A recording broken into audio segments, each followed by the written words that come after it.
Welcome back, friends.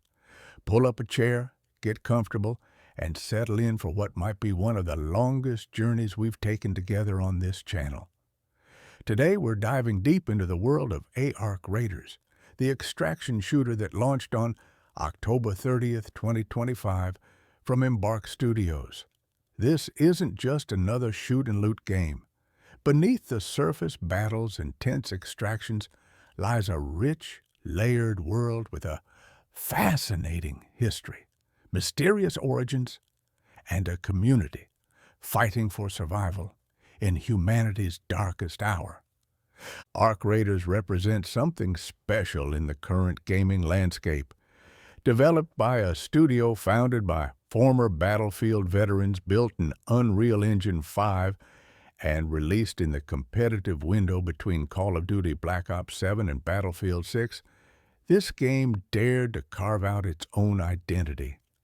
Within 2 weeks of launch, it had sold over 4 million copies worldwide and reached concurrent player counts exceeding 400,000 on Steam alone. The game was nominated for Best Multiplayer at the Game Awards 2025, a testament to how Embark Studios managed to create something that resonated deeply with players. But we're not here to talk about sales figures or player counts. We're here for the lore, the story, the world building that makes this post-apocalyptic Italian wasteland feel alive despite being overrun by mysterious machines. So let's begin our journey into the Rust Belt, starting from the very beginning. The world before, understanding the collapse. To understand ARC Raiders, we must first understand what came before. The game takes place in the year 2180, but the world we explore is the remnant of catastrophic events that unfolded long before our story begins. The central event that changed everything is known simply as the collapse. The collapse wasn't a single moment. It wasn't one bomb, one earthquake, or one bad decision that doomed humanity. Instead, the collapse was a cascading series of environmental disasters that transformed Earth from a thriving planet into a hostile, barely habitable wasteland.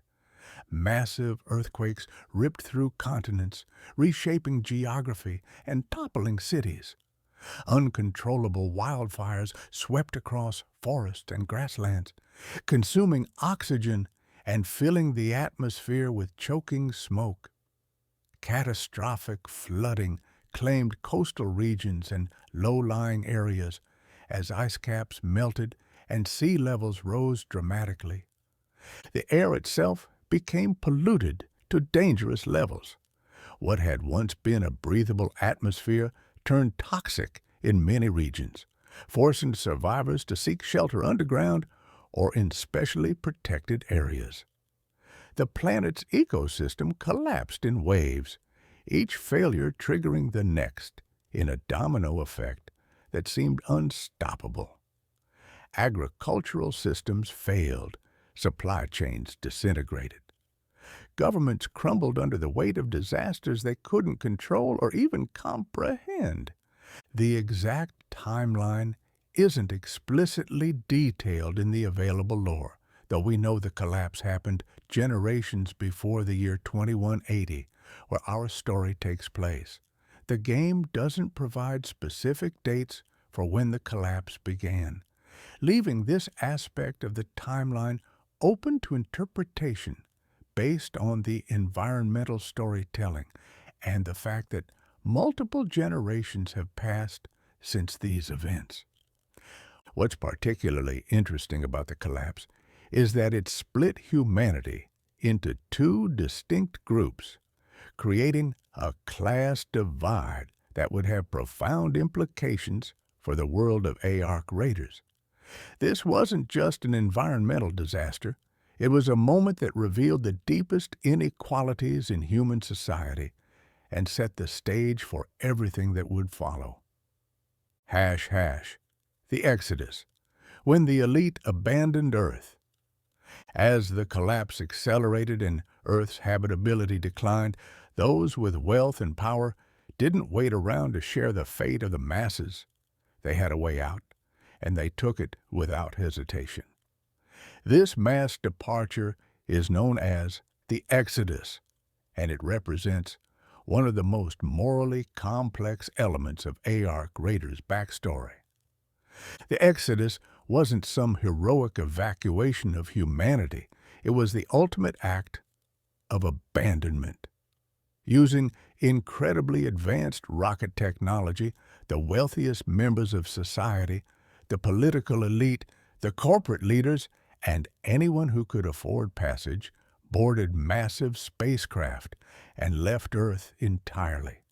The game's lore even refers to these escapees as valorous survivors, a term dripping with irony, given that they abandoned billions to die on a collapsing planet.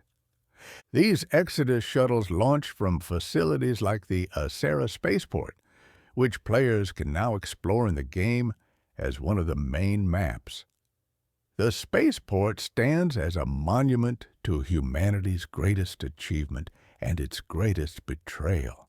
The launch towers, the rocket assembly buildings, the control centers, all of these structures were built to save humanity. Instead, they became the exclusive escape route for the privileged few. Where did these Exodus survivors go? The game doesn't give us definitive answers, though the lore hints they headed out to colonize new systems beyond Earth's atmosphere. Based on the advanced spacecraft technology visible at the Asera spaceport, we can infer they had the resources and means to establish themselves elsewhere in space, effectively starting over while leaving the majority of humanity to perish on the dying planet below. For those left behind, the Exodus created a lingering resentment that still echoes in the world of Ark Raiders over a century later. The survivors on Earth weren't just dealing with environmental collapse. They were dealing with the psychological trauma of abandonment, the knowledge that when things got bad, the powerful chose to save themselves rather than work together to save everyone. This abandonment would prove even more significant than anyone realized at the time, because the connection between the Exodus and what came next, the arrival of the ARC machines, forms one of the most compelling mysteries in the game's lore. The Rust Belt. What remains of Italy? Fast forward to the present day of Ark Raiders, the year 2180. The surface world that players explore is known as the Rust Belt, and based on environmental details, ruins, and geographic features, this region was once part of Italy before the collapse reshaped everything. The Rust Belt isn't what anyone would call inviting. Desert sands have swallowed entire cities. Ancient buildings stand half-buried, their upper floors exposed like tombstones marking where civilization once thrived. The landscape is a patchwork of different environments, from toxic, waterlogged swamplands around the Alcantara Dam to the sand-covered ruins of the buried city. Mountains loom in the distance, their peaks now home to mysterious facilities like Stella Montis, the research complex that hints at humanity's desperate preparations for the apocalypse. What makes the Rust Belt particularly haunting is the layer of history visible everywhere. Players can see remnants of the old world, the world before the collapse. In the buried city map, you'll find a train station labeled with the name Murano, suggesting this was once a real place with real people living ordinary lives. There are libraries filled with books that nobody reads anymore, hospitals that once saved lives, shopping districts where families once gathered, apartments where people slept without fear of mechanical death raining from the sky. Then there are the structures built during the Exodus era. The spaceport represents humanity's most advanced technological achievement. With its massive launch towers and sophisticated control systems, these weren't crude rockets. They were elegant, powerful vessels capable of carrying thousands of people away from Earth forever. The contrast between the ancient cities and these high-tech Exodus facilities shows the dual nature of pre-collapse humanity, capable of incredible advancement while simultaneously unable or unwilling to save themselves. But the collapse and the Exodus aren't the end of the Rust Belt story. After the elite fled and the environment stabilized somewhat, something remarkable happened. Humanity started to rebuild. The Rust Belt became one of the regions where survivors gathered, establishing small communities and trying to reclaim some semblance of civilization from the ruins. This period of rebuilding is referenced in the lore as the sunrise. It was a time of cautious hope, a belief that maybe, just maybe, humanity could recover from the collapse and create something new from the ashes of the old world. Settlements sprang up. Raider camps were established. People began cultivating food again in hydroponic domes and reclaimed agricultural areas. For the first time in generations, survivors could look to the future with something other than despair. The Rust Belt's current state shows evidence of this sunrise period everywhere. The hydroponic domes scattered across the damn battlegrounds map represent attempts to grow food in a world with damaged soil and toxic air. Field depots, those rectangular metal buildings with radar towers, were communication and supply centers, helping coordinate survivor efforts across the dangerous surface. Raider camps, now abandoned and silent, once buzzed with activity as humanity pushed back against the hostile environment.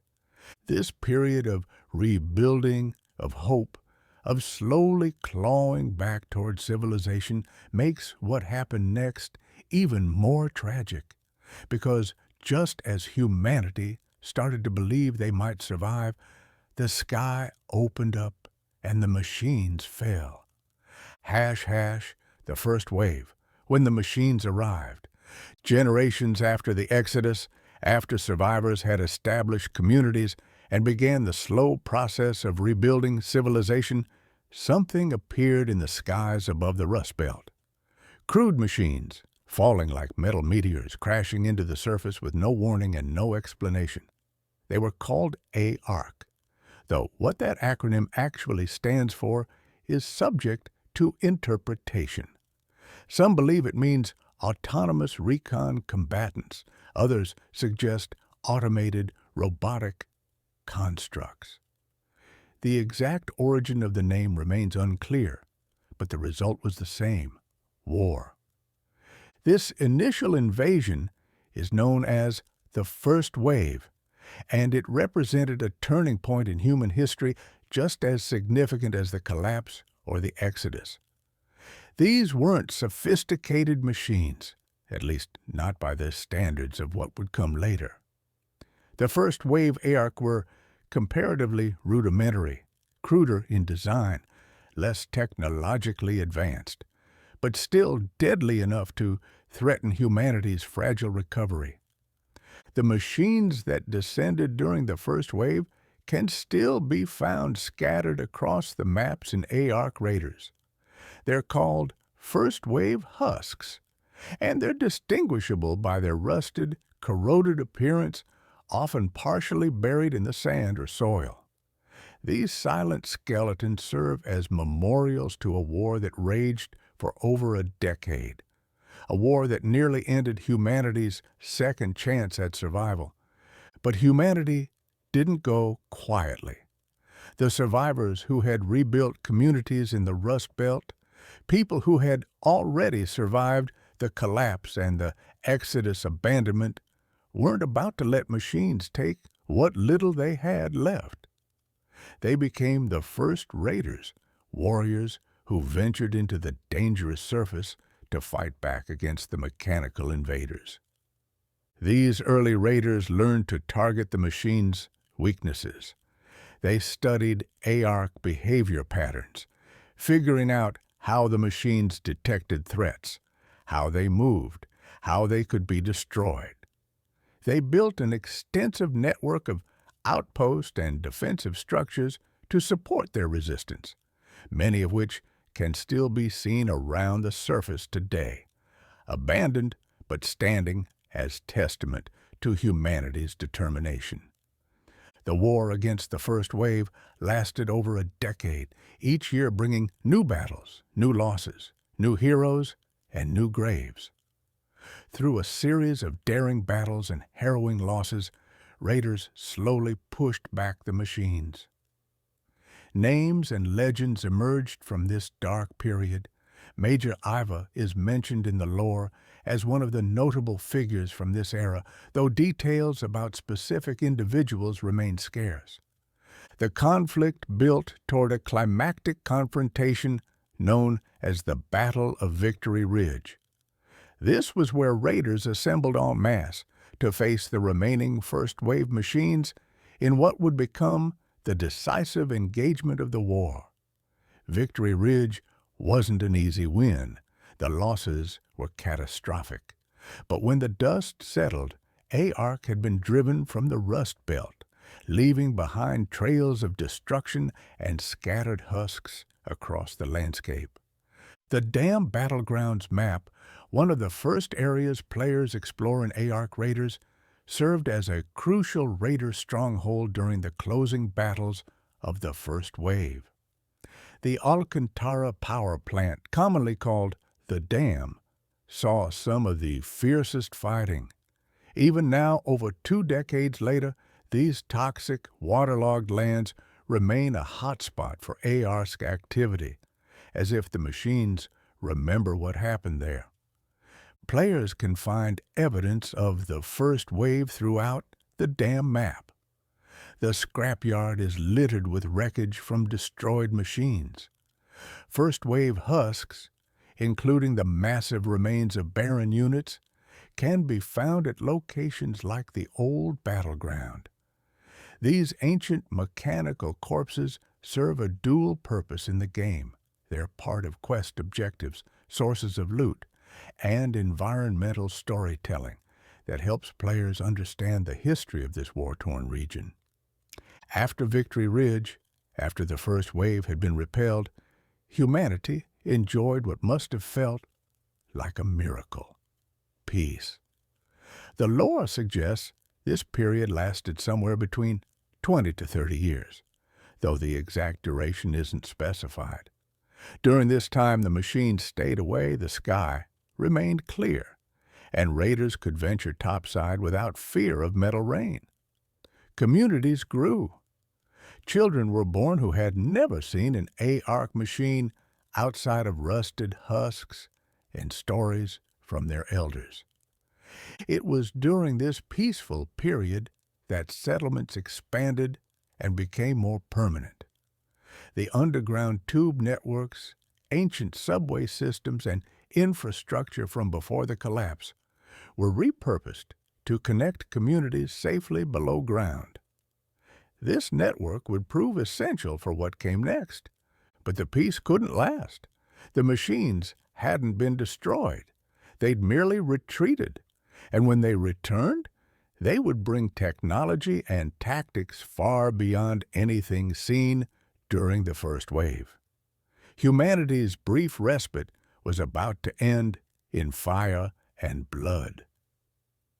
Hash, the second wave, return of the machines. Within years of the hard-won peace, ARC returned with a vengeance. The second wave of machines began falling from the sky again, but these weren't the crude, rudimentary units of the first wave. These were refined, technologically superior killing machines that made their predecessors look like prototypes. This new overwhelming force made the surface of Earth more inhospitable than it had been even during the worst of the first wave. The second wave arc are the enemies players face in the game today.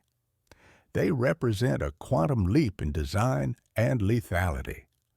Where first-wave machines could be outmaneuvered and destroyed through learned tactics, second-wave ARC are adaptive, coordinated, and utterly relentless. They range from small scout units to mechanical giants that obliterate everything in their path.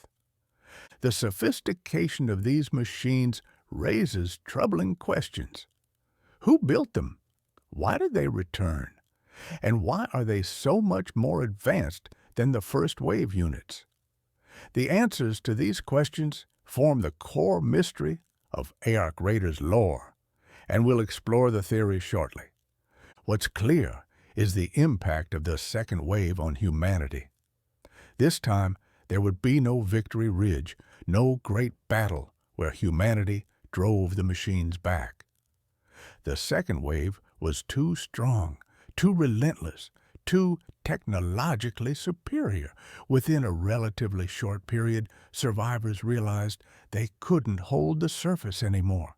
The outposts that had protected humanity during the first wave fell one by one. Raider camps were destroyed. Communities on the surface were obliterated. Humanity was forced to make a terrible choice: abandon the surface entirely and retreat underground or face extinction. They chose survival. Using the old tube networks, the buried infrastructure from the pre-collapse world, survivors fled beneath the Earth's surface to relative safety in underground cities. This retreat marks the beginning of the current timeline in ARC Raiders, the world players experience when they boot up the game. The second wave didn't just force humanity underground, it changed the entire dynamic of human existence. The surface, topside as it's now called, became enemy territory.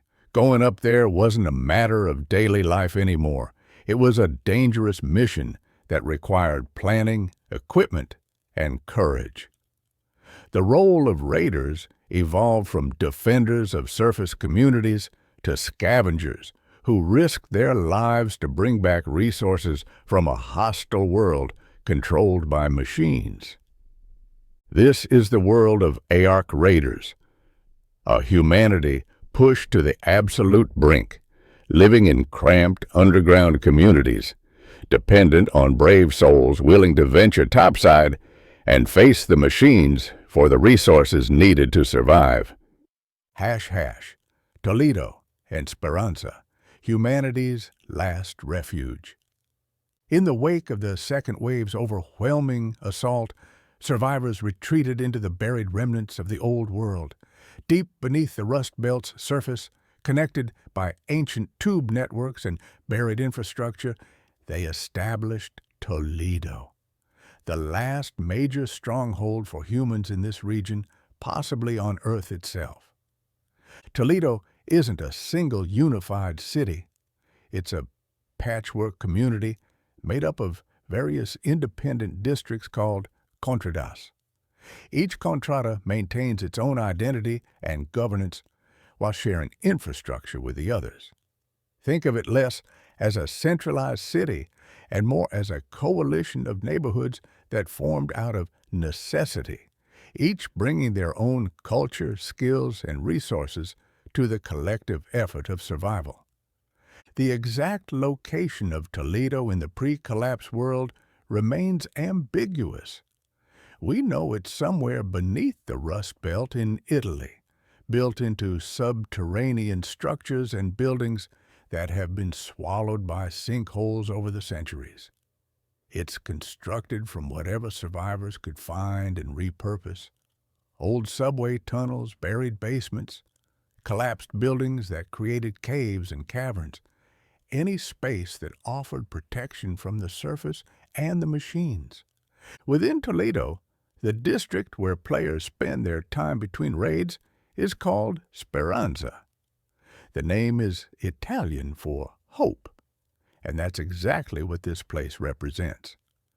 Speranza is the oldest neighborhood in Toledo, established as an independent settlement at the start of the second wave when survivors first fled underground. Speranza was built into subterranean infrastructure and buildings swallowed by sinkholes, offering a mostly safe refuge from topside's many dangers. Over the years, as more survivors arrived from across the Rust Belt and beyond, the original settlement expanded into the buried remnants of an ancient city, forming the secluded, patchwork neighborhood that exists today. The community is colorful and lively, a defiant splash of humanity in an otherwise grim world. Despite living underground, despite the constant threat from above, despite the limited resources and cramped conditions, the people of Speranza have created something worth protecting. There's a bar where raiders gather to share stories and drown their sorrows. There's a clinic run by an android named Lance. There's a dark alley where the reclusive gunsmith Tianwen conducts business through a bulletproof door. There's a security office where Shani, the head of security, plans operations topside with military precision. Speranza represents humanity at its most resilient. These are people who have been abandoned by the elite, survived environmental collapse, fought off one machine invasion, been driven underground by a second, and yet they persist. They've built a community, established trade, created governance, and maintained hope that someday, somehow, they might reclaim the surface. But survival in Speranza isn't easy. Resources are severely limited. Everything needed to maintain the community, food, medicine, materials for repairs, weapons, ammunition, must come from the surface. And the surface belongs to AARC.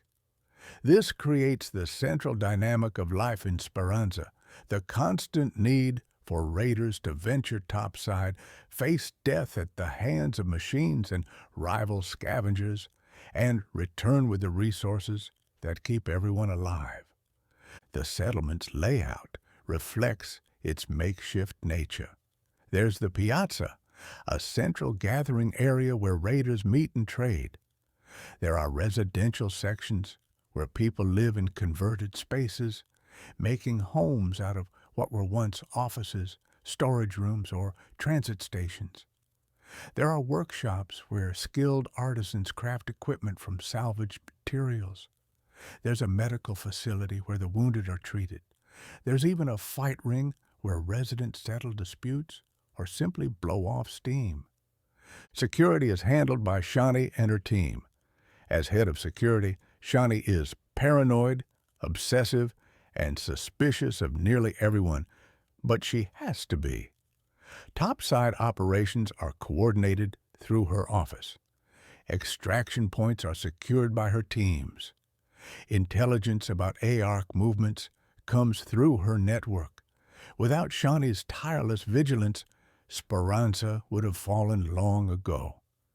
The community leader is Celeste, a former raider and veteran of the first wave who was one of the original settlers that founded what would become Speranza. Celeste embodies the spirit of the settlement, tough, determined, haunted by losses, but absolutely unwilling to give up. She's responsible for keeping morale up even as AARC attacks worsen and tragedies mount. While she tries to keep pressure off people publicly, raiders who know her well can find her staying up late into the night, strategizing, furiously playing darts by the bar, drinking coffee all day to keep her eyes open. The weight of every life in Speranza rests on her shoulders, and she feels it acutely. Life in Speranza follows a rhythm dictated by topside runs. Raiders prepare their gear in their personal workshops, selecting weapons, crafting equipment, choosing augments and shields. They check in with traders who offer quests, buying and selling goods. Then they head to the deployment area select a map, and venture up into the Rust Belt to scavenge. Those who return successfully bring back materials that keep the economy running. Mechanical components salvaged from destroyed ARC units, medical supplies looted from abandoned hospitals, food grown in dangerous hydroponic domes, seeds that can be cultivated underground, weapons and ammunition found in military caches, blueprints that unlock the ability to craft advanced equipment. Every successful extraction makes Speranza a little more secure, a little more prosperous, a little more capable of surviving another day. Those who don't return leave empty workshops and grieving friends. Death is constant in Speranza. Every raider knows that any trip topside might be their last. This creates a culture where people live for the moment, celebrate victories loudly, and mourn losses deeply. The settlement has its own internal tensions as well. As Toledo grew into secluded, isolated neighborhoods, raiders have grown increasingly possessive and hostile to one another. While violence is forbidden inside Speranza itself, the lore makes it clear that once outside Toledo's security, many raiders settle bitter rivalries by force. The PvP element of the game, where players can fight each other for loot, is actually grounded in this lore. Topside is lawless territory, where survival trumps community solidarity. This tension is highlighted in a fascinating piece of lore about overpopulation. Speranza is struggling with too many people and too few resources. As one NPC puts it bluntly, it's kind of a good thing when 10 people go outside and only 2 come back. This creates a dark undertone to the entire operation. Are topside runs really about gathering resources, or are they also about population control? Is Speranza sending people to die because they can't support everyone?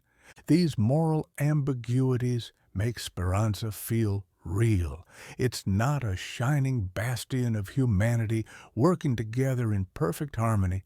It's a desperate, struggling community where good people make hard choices and live with the consequences, where hope exists alongside despair, where tomorrow is never guaranteed, but people keep fighting for it anyway. Hash, the raiders, those who dare the surface. In the world of ARC raiders, the term raider carries specific meaning.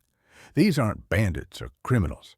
Raiders are the brave souls, or perhaps the desperate or foolish souls who choose to venture topside to scavenge resources.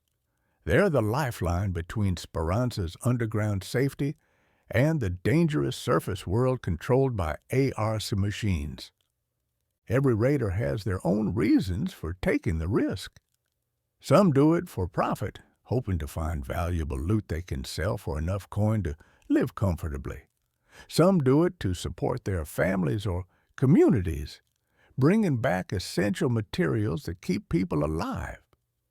Some do it for the thrill adrenaline junkies who can't stand the confined safety of underground life. Some do it because they're skilled at survival and feel obligated to use those skills for the greater good. And some do it because they have nothing left to lose. Being a raider isn't just a job, it's an identity. Raiders are celebrated in Speranza as heroes and protectors. They're also viewed with suspicion and wariness because everyone knows that raiders operating topside often turn on each other, killing fellow humans for loot despite being part of the same community. This moral complexity makes raiders fascinating characters in the lore. The equipment a raider carries represents everything they've worked for. Weapons crafted from blueprints and materials, shields powered by ARC technology salvaged from destroyed machines, augments that modify performance and provide crucial advantages, medical supplies to keep them alive when things go wrong. Gadgets like grenades, zip lines, and deployables that provide tactical options. Every piece of gear represents hours of scavenging, crafting, and preparation. Losing that gear hurts. In Arc Raiders, death means losing everything except what's secured in safe pockets. This isn't just a game mechanic. It's a core part of the lore. When a raider dies topside, their equipment is left behind, available for anyone else to claim. Other raiders, both AI and player-controlled, will search corpses for valuables. The machines will destroy what they find. Nothing is sacred on the surface. This creates a culture of calculated risk-taking. Raiders must constantly weigh potential rewards against potential losses. Is that high-value loot zone worth risking their best equipment? Should they engage hostile ARC or try to sneak past? When they encounter other raiders, do they cooperate, avoid each other, or fight? Every decision carries weight. Raiders work in different ways based on their skills and preferences. Some operate solo, relying on stealth and careful planning to avoid confrontation. They slip through ARC patrol patterns, loot what they can find in safer zones, and extract quickly. Solo raiders can't carry as much loot or take on major threats, but they're harder to detect and don't have to share resources. Others work in teams of 2 or 3, the maximum squad size in Arc Raiders. Team play enables taking on bigger challenges like attacking harvester events or raiding heavily defended areas. Squads can cover each other, revive downed teammates, and pool resources for better equipment. The downside is that larger groups make more noise, draw more attention from ARC, and have to split loot between members. The matchmaking system generally separates solo players from squads, creating somewhat fairer encounters. A solo raider will typically face other solos when PvP combat occurs. Squads face other squads. This isn't guaranteed, but the system tries to maintain balance so solo players aren't constantly getting killed by organized teams. Raider culture has developed its own traditions and wisdom. Experienced raiders pass down knowledge to newcomers. Which areas have the best loot? Where ARC patrols concentrate, how to identify extraction point timings, what sounds indicate specific machine types, how to breach containers efficiently. This oral tradition keeps knowledge alive in a world where written records from the surface are scarce. There are also notable raiders whose names have become famous or infamous in Speranza. Deadshot David, who claims to have earned his self-coined nickname through marksmanship. Zahir, who learned the hard way that raider hatches provide quick, discreet extraction if you have a key. Eleonora, a dance-off expert who insists many tense situations can be de-escalated with the emote wheel. Gianni, a successful raider but unsuccessful plumber who's learned that not all problems can be solved with bullets. These characters add flavor to the world, suggesting that Speranza is full of personalities, people with histories and quirks and stories. You're not just a faceless protagonist. You're part of a living community with its own culture, humor, and legends. Raiders also have access to certain exclusive resources and locations. Raider hatches, for example, are secure extraction points that require special keys to access. These hatches are safer than standard extraction elevators, but the keys are expensive and rare, making them a luxury for high-value runs. Field depots scattered across the maps provide communication and supply caches that only raiders know how to access properly. But perhaps most importantly, raiders are the primary source of intelligence about what's happening topside. When new ARC types appear, raiders are the first to encounter them and report back to Shani. When the machines change tactics or establish new positions, raiders bring that information to Speranza. When areas become too dangerous or new opportunities emerge, raiders map and catalog everything. This makes raiders not just scavengers, but scouts, soldiers, and explorers rolled into one. They're documenting the ongoing war against ARC even as they fight it. Every entry in the Codex, the game's lore collection, represents knowledge hard-won by raiders who ventured into danger and lived to record what they found. ##, the ARC machines, mysterious mechanical menace. At the heart of ARC raiders' mystery and conflict are the machines themselves. ARC, whatever that acronym truly stands for, represents the primary threat to humanity's survival. These aren't simple robots or drones. They're a sophisticated, possibly self-learning ecosystem of mechanical beings that operate with apparent intelligence and purpose.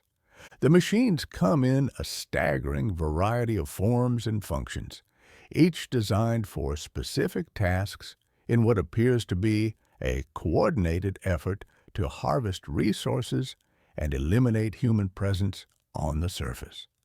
Understanding the different ARC types is essential for survival, so let's examine them in detail.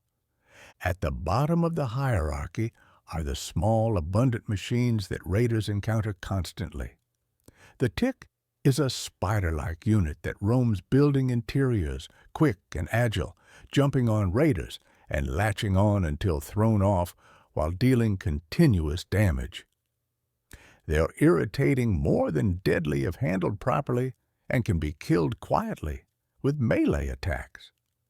The Snitch is an airborne scout, a small flying drone that circles areas scanning for raiders. When it spots someone, it calls reinforcements, making it a high-priority target despite being relatively easy to destroy. Letting a Snitch survive too long can quickly turn a quiet scavenging run into a major firefight. Wasps are the most common general-purpose combat units, flying drones with rapid-fire weapons that whittle away health quickly if they catch you outside cover. They're not particularly durable, but become dangerous in groups, especially when combined with other ARC types. Hornets are upgraded wasps, faster and more aggressive with better weapons and increased durability. They present a more significant threat and often accompany larger ARC units as support. Turrets are stationary defensive units found in various rooms, scanning with blue light that turns red when they lock onto a target. Once locked, they unleash streams of bullets with no remorse. The key to handling turrets is sneaking up for a good angle before they detect you, or simply having enough firepower to destroy them quickly once combat starts. Pops are ground-based units that roll around the surface, small but armed and dangerous if ignored. They often patrol alongside larger units or guard specific areas. Fireballs are specialized combat units that, true to their name, use incendiary attacks. They're particularly dangerous in enclosed spaces where their fire can limit escape routes. Moving up in scale, we encounter the larger, more threatening machines that require serious firepower and tactics to defeat. The Leaper is a large unit with devastating jump attacks, using mobility to close distance rapidly and unleash punishing melee strikes.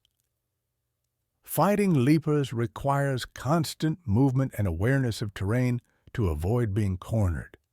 The Rocketeer is an aerial unit that fires rockets at raiders, dangerous at range and requiring either good cover or the ability to shoot it down quickly.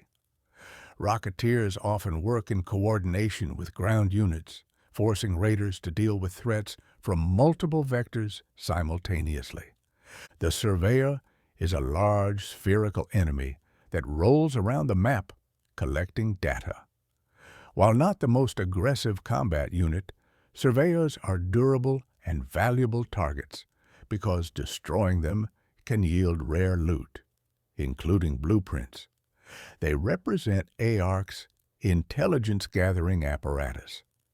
Then we reach the true giants, the boss-level machines that dominate entire areas and require coordinated teams to defeat. The Bastion is a mobile fortress with immense armor and heavy weapons, including a devastating minigun array. Bastions move slowly but compensate with unmatched firepower and area control.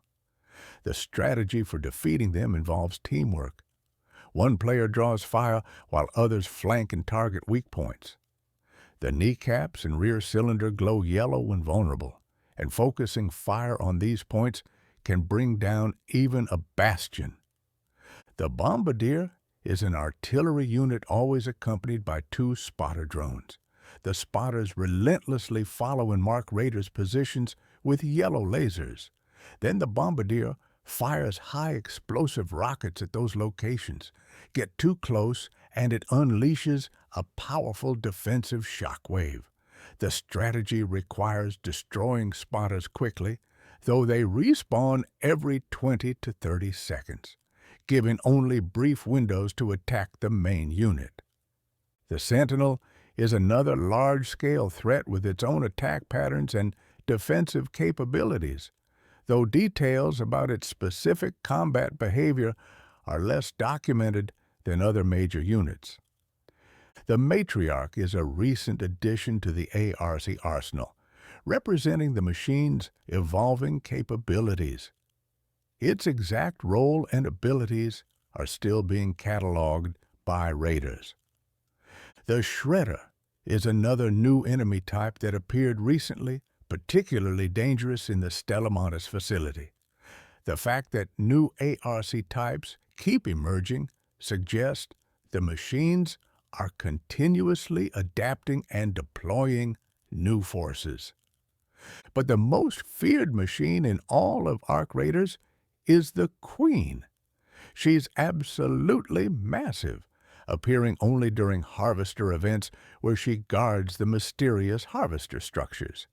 The Queen can obliterate entire groups of raiders with ease, making her one of the hardest enemies in the game. Her attack repertoire includes devastating barrages from her heavy launchers, a powerful sweeping laser that cuts through multiple targets, a brutal ground slam that denies close-range approaches, and a disruptive EMP pulse that can disable equipment. Taking down the Queen requires a coordinated team effort, targeting her leg joints to stagger her and reveal her head core for critical damage. The fight is so difficult and time-consuming that many squads plan entire sessions around attempting it, and success often requires multiple trios working together. What makes the Queen particularly interesting from a lore perspective is her role. She's not just another combat unit. She's specifically deployed to guard Harvester structures, suggesting she's protecting something important. The Harvester itself appears to be some kind of resource collection facility, dropping onto the surface periodically to extract materials from the planet. The Queen's presence implies these Harvester operations are critical to ARC's overall objectives. This brings us to the other mysterious ARC units, the Probes and Couriers. ARC probes are small reconnaissance units that land in predetermined positions, survey the area for resources, collect data, and then leave. Sometimes raiders find damaged versions that have been knocked over, revealing the machines aren't invincible. ARC couriers are larger transport units carrying valuable cargo, likely moving collected resources between locations. These non-combat units reveals something crucial about ARC's purpose. They're not just here to kill humans. They're harvesting the earth, extracting resources systematically, like a massive industrial operation. The combat units exist to protect this harvesting operation from interference. All ARC machines share certain characteristics that reveal their sophistication. They have 3 behavior stages based on detection, indicated by light color. Blue scanner means the machine is patrolling with no target. Yellow scanner indicates the machine is alerted to a player's presence or is cautious. Red scanner means the machine has found a target and is engaging. ARC can jump straight from blue to red if shot, but the scanner gradually shifts between red and yellow if a player is or isn't within detection range. The machines also have different types of plating that reveal their vulnerabilities. Unarmored plating is matte white, and while all weapons work against it, those with moderate ARC armor penetration or above are most effective. Armored plating is shiny dark gray, requiring rounds with moderate armor penetration or higher. Anything less will bounce off. Weak points are matte bright yellow, and damaging these deals direct damage to the machine's core systems, making them priority targets. All ARC units drop power cells when destroyed, consumable items that can recharge shields in a pinch. This creates an interesting dynamic where raiders are harvesting the machines that harvest the earth, a circular resource economy built on mutual destruction. The variety and sophistication of ARC units raises profound questions about their origin and purpose. These aren't random robots. They represent a coordinated industrial operation with specialized units for reconnaissance, resource collection, transportation, and defense. Someone or something designed this entire ecosystem of machines with specific goals in mind. Topside, the 4 main operational zones. When raiders deploy from Speranza, they select one of 4 main maps, each representing a different region of the Rust Belt with its own geography, history, and dangers. Understanding these locations is essential for successful operations, so let's explore each thoroughly. The Dam Battlegrounds, officially known as the Alcantara Power Plant, holds special significance as the site of crucial battles during the first wave. This is where raiders made their stand during the closing conflicts that led to the Battle of Victory Ridge. The area is characterized by toxic, waterlogged lands that remain a hotspot for ARC activity even decades later. The dam itself is a massive structure that once provided power to the region. Now it's a crumbling ruin surrounded by swamps, wetlands, and industrial complexes. The environment is hostile, toxic water that damages anyone who wades through it, polluted air that limits visibility, and terrain that provides both cover and hazards in equal measure. Key locations within the dam battlegrounds include the hydroponic dome complex, where attempts to grow food in controlled environments created dense clusters of vegetation that now serve as scavenging grounds for medical supplies and natural resources. The control tower and research and administration buildings offer concentrated loot, but also attract other raiders and ARC patrols. The water treatment facility contains multiple container clusters and is often targeted for quest objectives. The power generation complex houses electrical substations that are excellent sources for batteries and arc circuitry. The old battleground is particularly notable as the site where massive first-wave machines fell during the war. The gigantic husk of an ancient Baron unit lies there, a monument to past struggles. Red Leaks, Pale Apartments, Ruby Residence Pattern, and Formica Hills round out the notable points of interest scattered across this waterlogged region. For new raiders, the Dam Battlegrounds often serves as the introduction to topside operations. It's the first map many players explore, offering a mix of low, medium, and high-risk zones clearly marked on the map interface. White zones indicate low risk and low-quality loot. Orange zones represent medium risk with better rewards, and red zones are high-danger areas with the best possible loot. The second major map is the Buried City, a haunting landscape that offers glimpses of life before the collapse. This is a remnant of the old world, quite unlike the cold steel spires of the Exodus age that dominate other areas. Ancient buildings have been swallowed by sand dunes, with only their upper floors exposed. Walking through the narrow streets and empty plazas, raiders are surrounded by evidence that ordinary people once lived here, worked here, raised families here, completely unaware of the catastrophe that would bury their world. The Buried City was likely the town of Murano, based on signage at the train station. The architecture predates the Exodus, representing an earlier era of human civilization. This creates a strange temporal layering, the oldest ruins from before the collapse, overlaid with Exodus-era technology in some areas, now scavenged by survivors of the second wave in the year 2180. Major locations include Marano Station, a quiet spot on the edge of the map that always spawns rare caches and is a favorite among experienced raiders for blueprint farming. The hospital and research buildings offer medical supplies and are quest objectives for several missions. The Galleria Mall has high loot density, but comes with significant PvP risk since many raiders target it. The library contains books scattered across 2 floors, part of a quest requiring specific genres to be collected.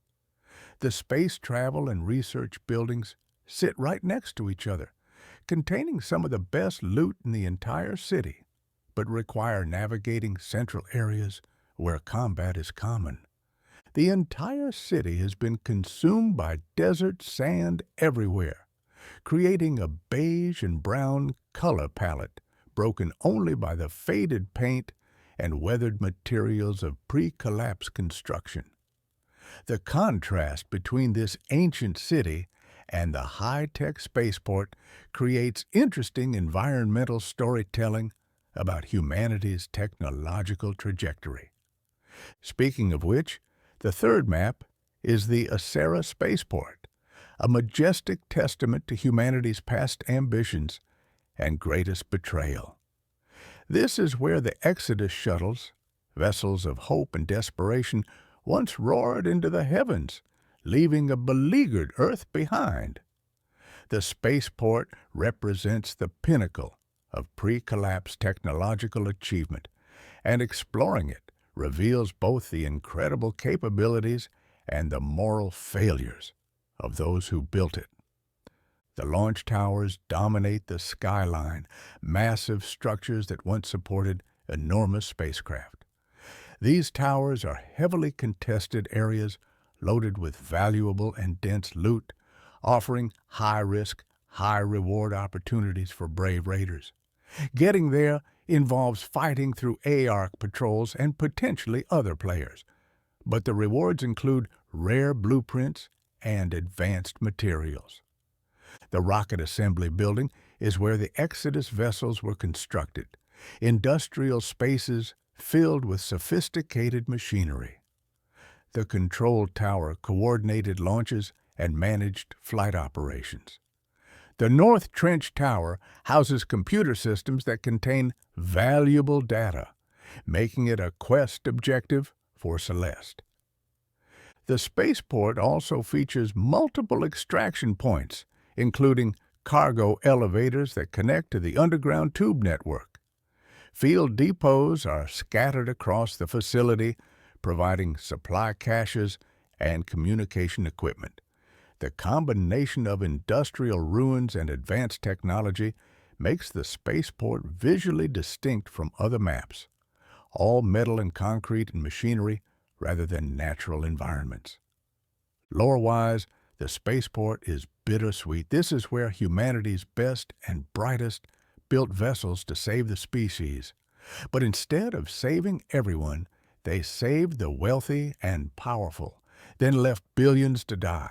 Walking through these abandoned facilities, seeing the unused launch pads and empty control rooms, raiders are reminded that humanity was capable of incredible things. They just didn't always use those capabilities for good. The fourth main map is the Blue Gate, once a steadfast symbol of defiant connection, now serving as a daunting entryway into perilous mountain ranges. The surrounding valley bears scars both new and old, evidence of battles and disasters spanning generations. The Blue Gate region is more mountainous and vertical than other maps, with elevation changes creating interesting tactical opportunities and challenges. The central underground section near the outer gates, close to the red checkpoint, features a maze of maintenance tunnels with tons of loot but significant danger. These underground areas are hidden until you're actually inside them, creating navigation challenges and ambush opportunities. Pilgrim's Peak in the northeast features open areas with extensive server banks and electrical equipment, making it excellent for looting electronic components. Small towns dot the landscape, abandoned but still containing supplies in residential and commercial buildings. The Blue Gate Village area has high container density, making it a popular destination for blueprint farming, especially during night raids when loot quality increases. The mountainous terrain provides both advantages and disadvantages. Higher elevation offers better visibility for spotting threats and planning movement, but it also makes raiders more exposed to aerial ARC units and long-range attacks from other players. The valleys and tunnels provide concealment but limit escape routes if ambushed. Recently, a fifth location has become accessible, though reaching it requires significant effort. Stellamontis is a research facility located in the snowy mountains to the north of the Rust Belt. The tubes leading to this location are heavily trapped, requiring careful navigation. Stellamontis offers environmental storytelling about humanity's preparations for the apocalypse. The facility suggests that some people knew disaster was coming and sought to preserve humanity in the face of Earth's destruction. What exactly was being researched here? Were they trying to prevent the collapse, survive it, or prepare for something else entirely? The answers aren't entirely clear, but exploring Stellamontis reveals layers of lore about what humanity knew before everything fell apart. The facility is a labyrinth of underground tunnels and industrial chambers featuring locations like the lobby, atrium, medical research, and assembly areas. New enemy types like the Shredder appear here, suggesting ARC has specific interest in this location. The fact that it's so heavily defended implies whatever research happened at Stellamontis remains important even now, generations later. All four main maps and the Stellamontis facility feature dynamic events and map modifiers that change the gameplay and lore implications of each deployment. Night raids occur after dark, reducing visibility but significantly increasing loot quality, representing the heightened danger of operating in darkness when ARC sensors work differently. Electromagnetic storms cause lightning strikes and visibility drops, adding environmental hazards to an already dangerous situation.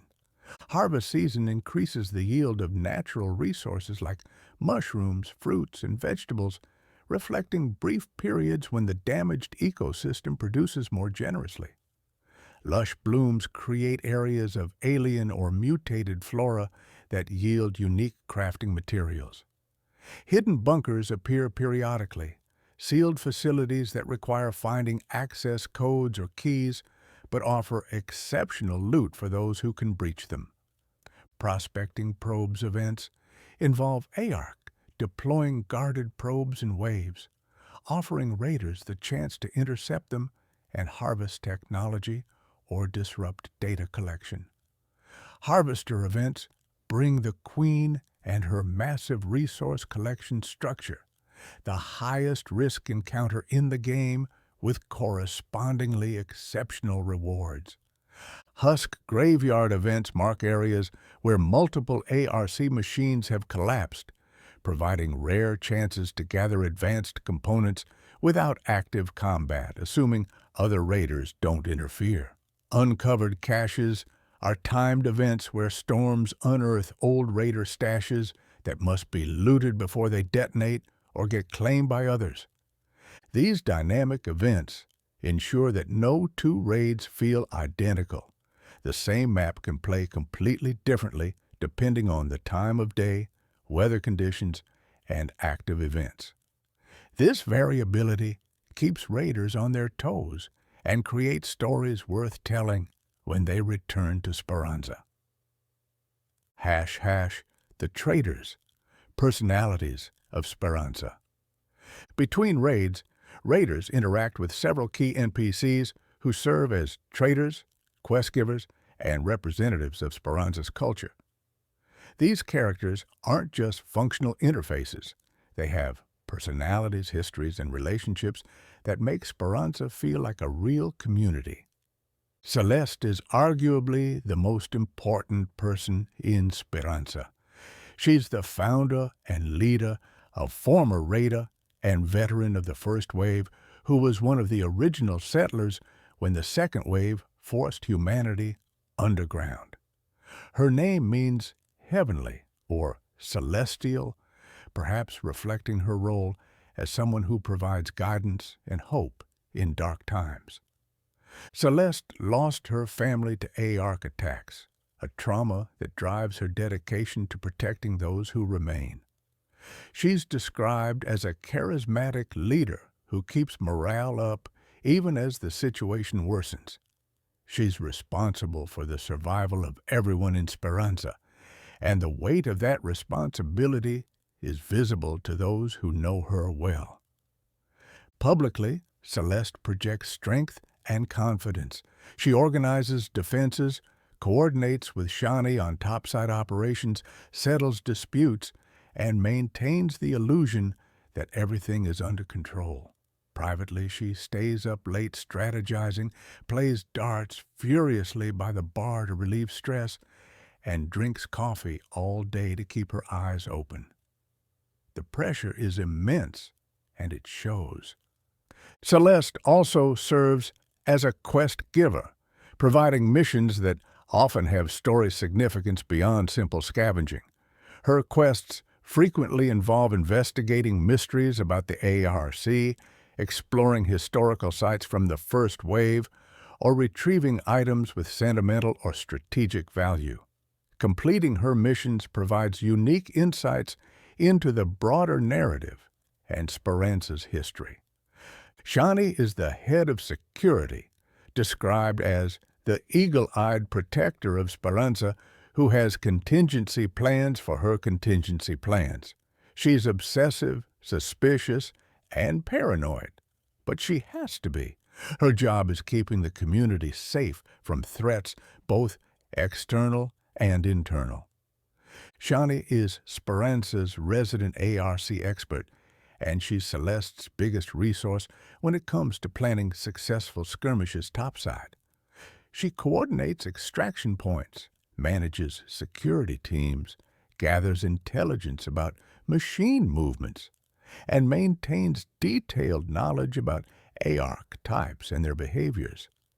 Most inhabitants of Speranza know Shani to be a bit much. Her paranoia and suspicion can be off-putting, but she doesn't mind her reputation as long as she's able to keep the city safe. There's a calculating pragmatism to Shani that sometimes conflicts with Celeste's more community-oriented approach, creating interesting tensions in leadership. Shani's quests focus on mobility and access, reflecting her role in topside operations. She provides missions involving exploration, looting specific containers, accessing restricted areas, and gathering intelligence. Her rewards typically include zip lines, hatch keys, and movement-focused augments, tools that help raiders operate more effectively on the surface. Building reputation with Shani unlocks better mobility equipment in her shop. Tianwen is perhaps the most enigmatic resident of Speranza. She's the settlement's gun craftsman, an extremely talented weapons expert who conducts most of her business from behind a bulletproof door hidden away in a dark alley off the piazza. Most people underground haven't seen more than her eyes because she communicates through a peephole rather than opening the door fully. Tianwen is a recluse who seemingly prefers the company of her tools to any human being. She wears her disdain for most raiders on her sleeve and only interacts with them when business requires it, primarily for profit from selling weapons and modifications. Some people in Speranza actually call her Gun Nut, a nickname that reflects her obsessive dedication to firearms. The lore mentions something fascinating. Nobody really remembers when Tianwen showed up in Speranza, as Celeste says. You know, I don't really remember when she showed up. One day, she was just there, holed up behind a deadbolt door, setting up shop. This mystery about her arrival adds an element of intrigue to her character. Despite her antisocial tendencies and cutthroat personality, Tianwen has a soft spot or two for things in need of repair, including action figures, weapons, and sometimes even people. This suggests there's more depth to her than the cold, calculating gunsmith she presents to the world. Tianwen also maintains a quiet influence over Toledo's black market, where many of her more experimental weapons curiously find their way. Shani probably knows about this, but chooses to overlook it, at least for now, because so many raiders rely on Tianwen's supplies for their safety. Her quests put raiders in combat situations testing different firearms and tactical approaches. Completing her missions rewards weapon modifications, ammunition, and combat-focused gear. She represents the offensive capability of Speranza, ensuring raiders have access to the firepower needed to fight ARC and survive encounters with hostile scavengers.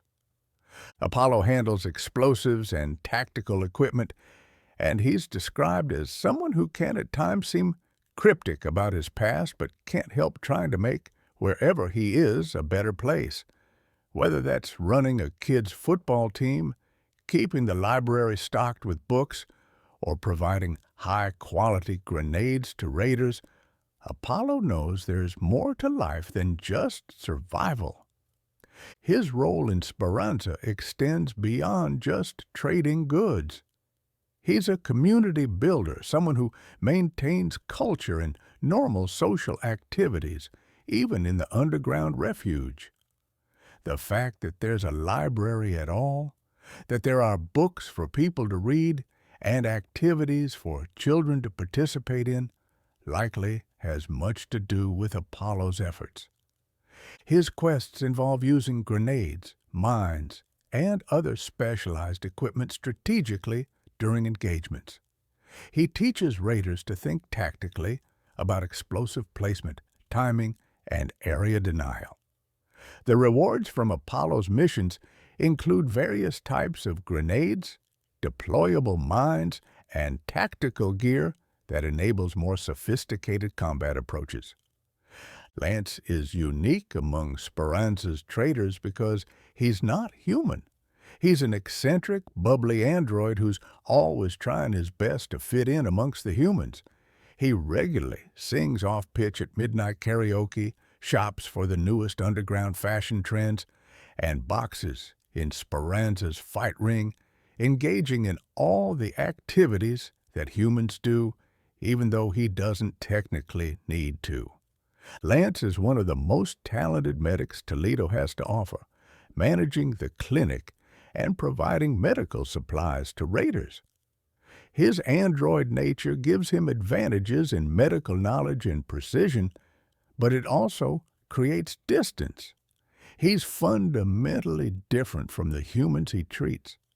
The most interesting aspect of Lance's character is his amnesia. He has no memories of who he was before arriving at Speranza or what he did before the second wave. Those memories are trapped somewhere in his systems, but they remain inaccessible. The lore hints that those trapped memories won't stay gone forever, suggesting his backstory will eventually be revealed. Who was Lance before? Why is he here? What were androids like him used for in the pre-collapse world or during the Exodus? These questions make him one of the most intriguing characters in Speranza.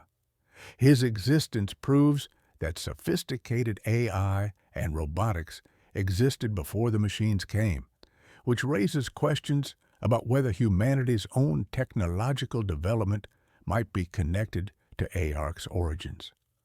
Lance's quests focus on survival scenarios and gathering medical components. He sends raiders to dangerous areas to retrieve specific medical supplies or test defensive tactics. His rewards include healing items, revival equipment, shields, and defensive augments. Building reputation with Lance ensures raiders have access to the medical supplies needed to survive increasingly dangerous encounters. Beyond the main traders, Speranza is populated with other named characters who add flavor to the world. Olayemi is an artisan and to-do list enthusiast who reminds raiders that tracking crafting blueprints or quests can help bring back the right loot. Valentina operates the tubes, managing the underground transit system that connects different areas. Gianni is a successful raider but unsuccessful plumber who's learned that many problems can't be solved with bullets.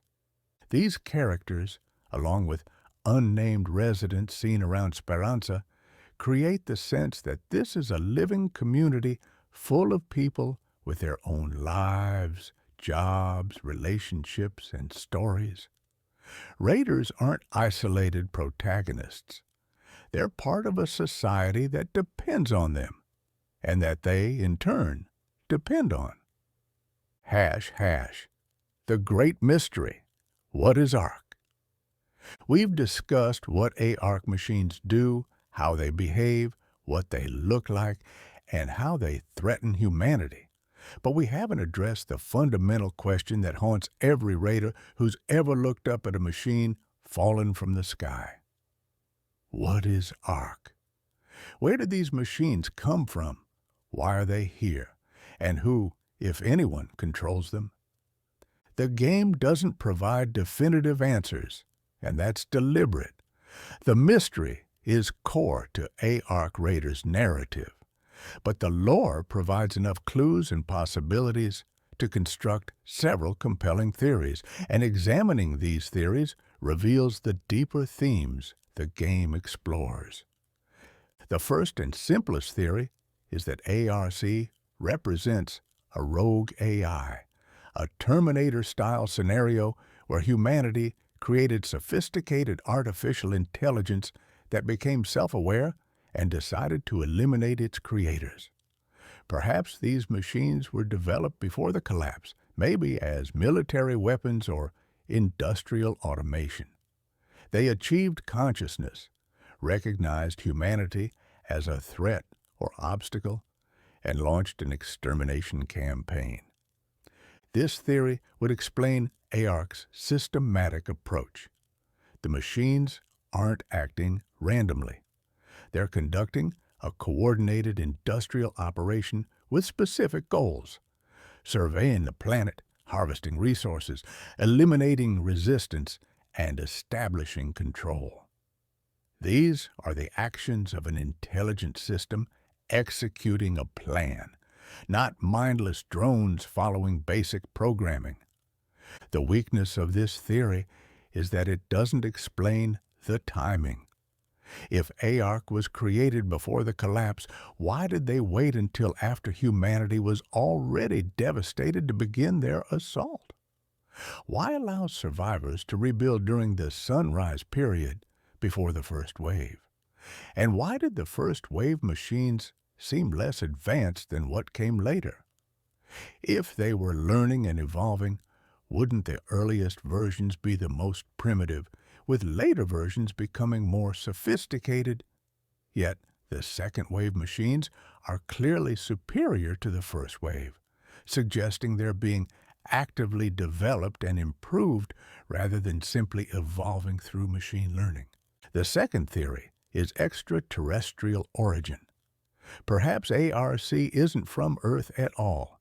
They could be alien machines sent to harvest the planet's resources, with humanity being an inconvenient infestation to be eliminated.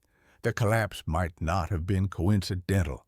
It could have been deliberately caused by ARC to weaken humanity before invasion.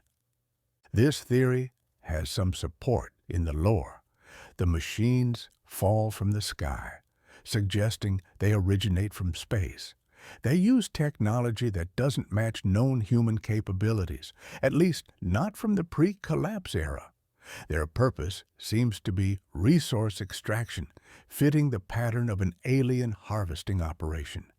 The fact that they attack in waves, with long periods between, could suggest they're operating from somewhere distant, returning periodically to collect resources before leaving again.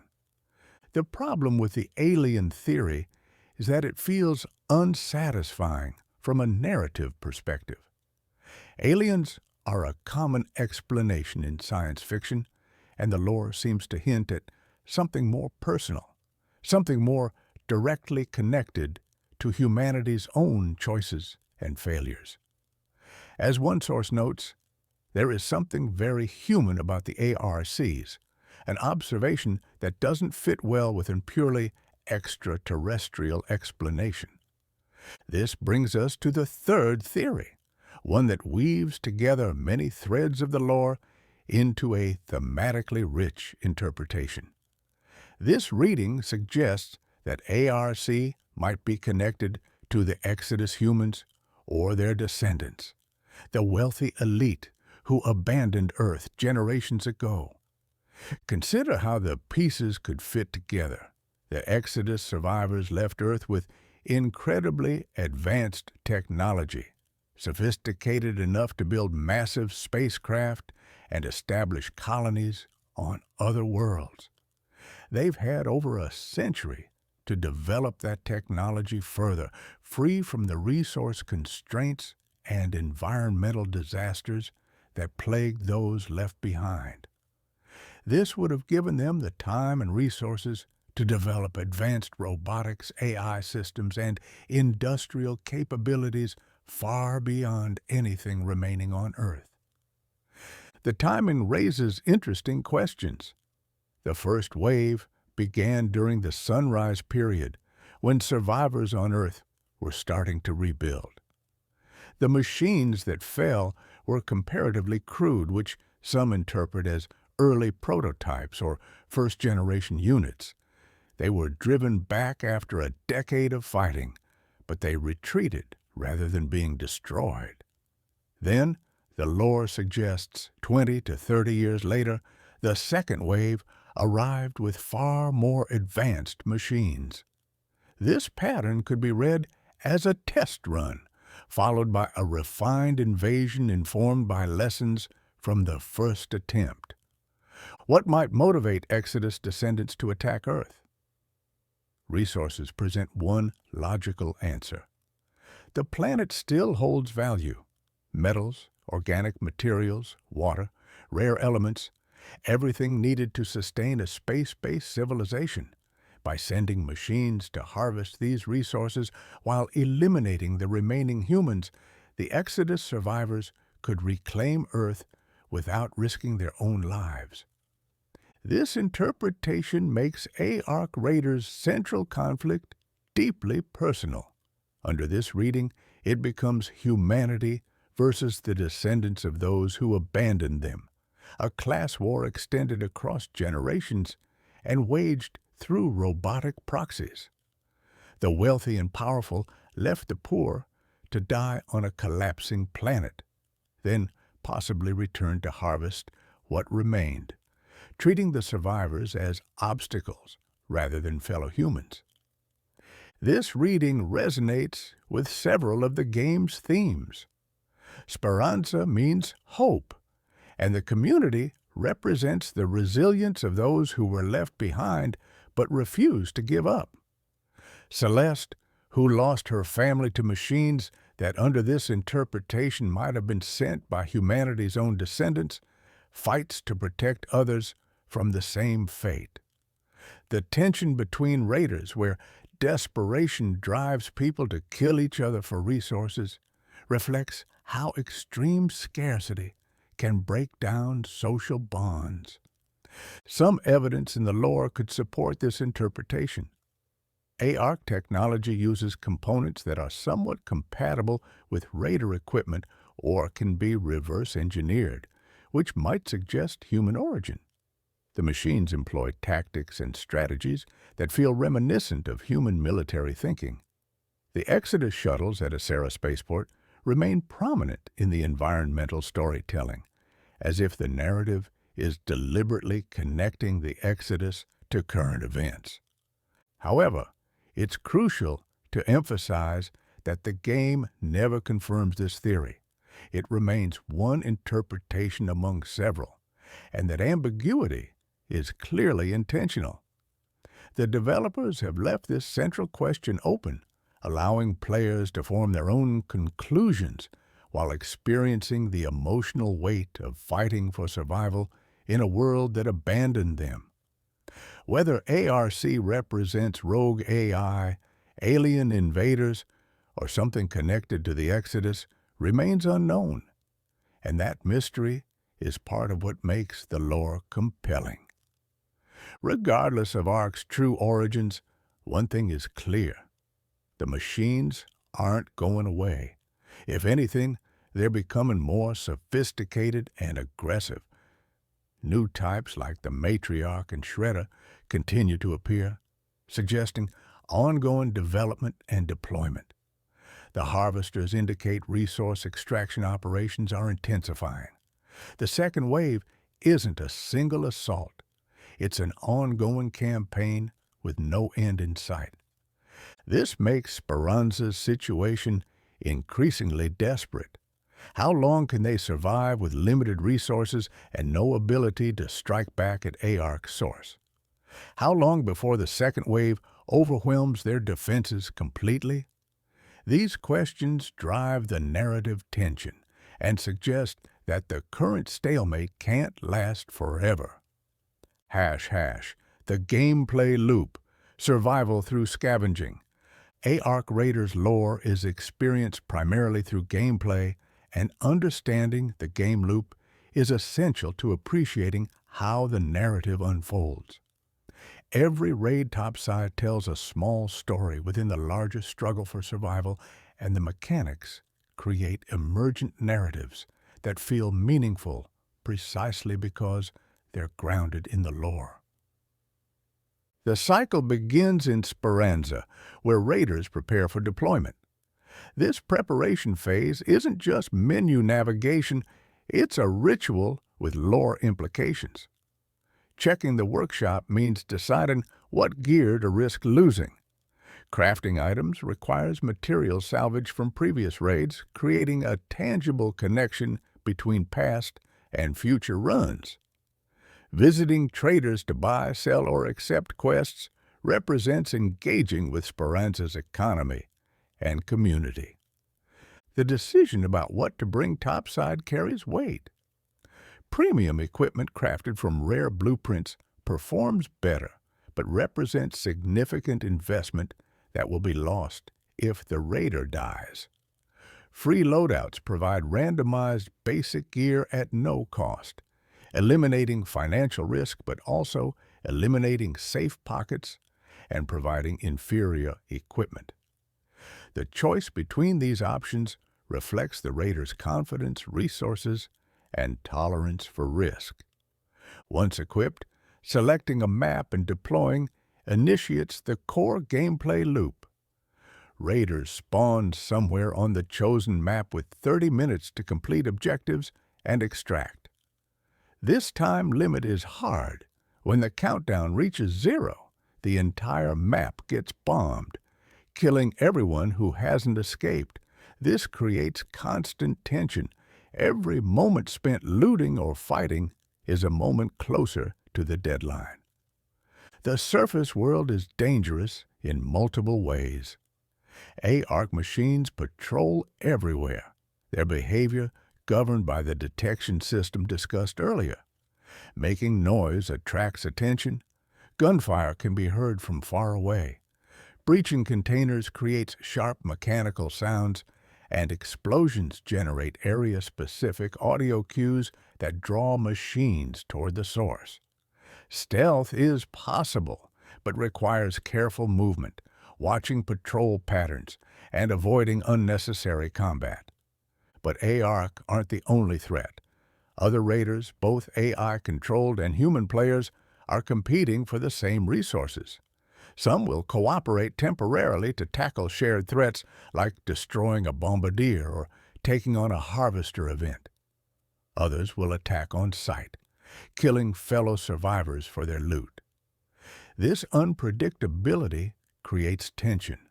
Every distant gunshot might signal opportunity or danger. Every movement in the corner of vision could be a machine or a murderous scavenger. The loot system reflects Speranza's desperate need for resources. Containers scattered across the map hold materials, components, weapons, and occasionally rare blueprints. The map's color-coded loot tiers guide raiders toward higher quality zones, but also toward greater danger. Field crates near field depots provide bonus loot when the right items are found to unlock them. Weapon cases contain firearms and attachments. Medical bags hold healing supplies.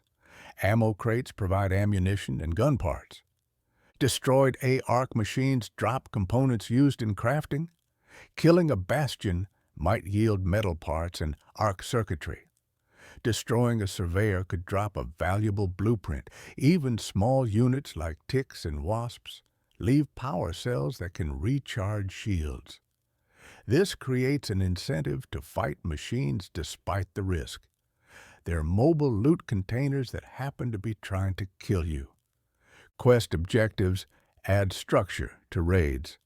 Celeste might ask raiders to visit a memorial from the first wave and retrieve a fallen raider's helmet. Shani might need someone to repair field depot antennas. Tianwen could assign combat trials requiring specific ARC kills.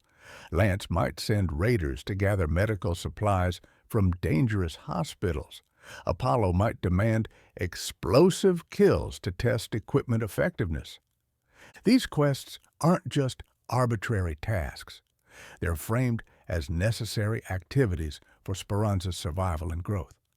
Repairing field depots improves communication networks. Gathering medical supplies keeps the clinic stocked.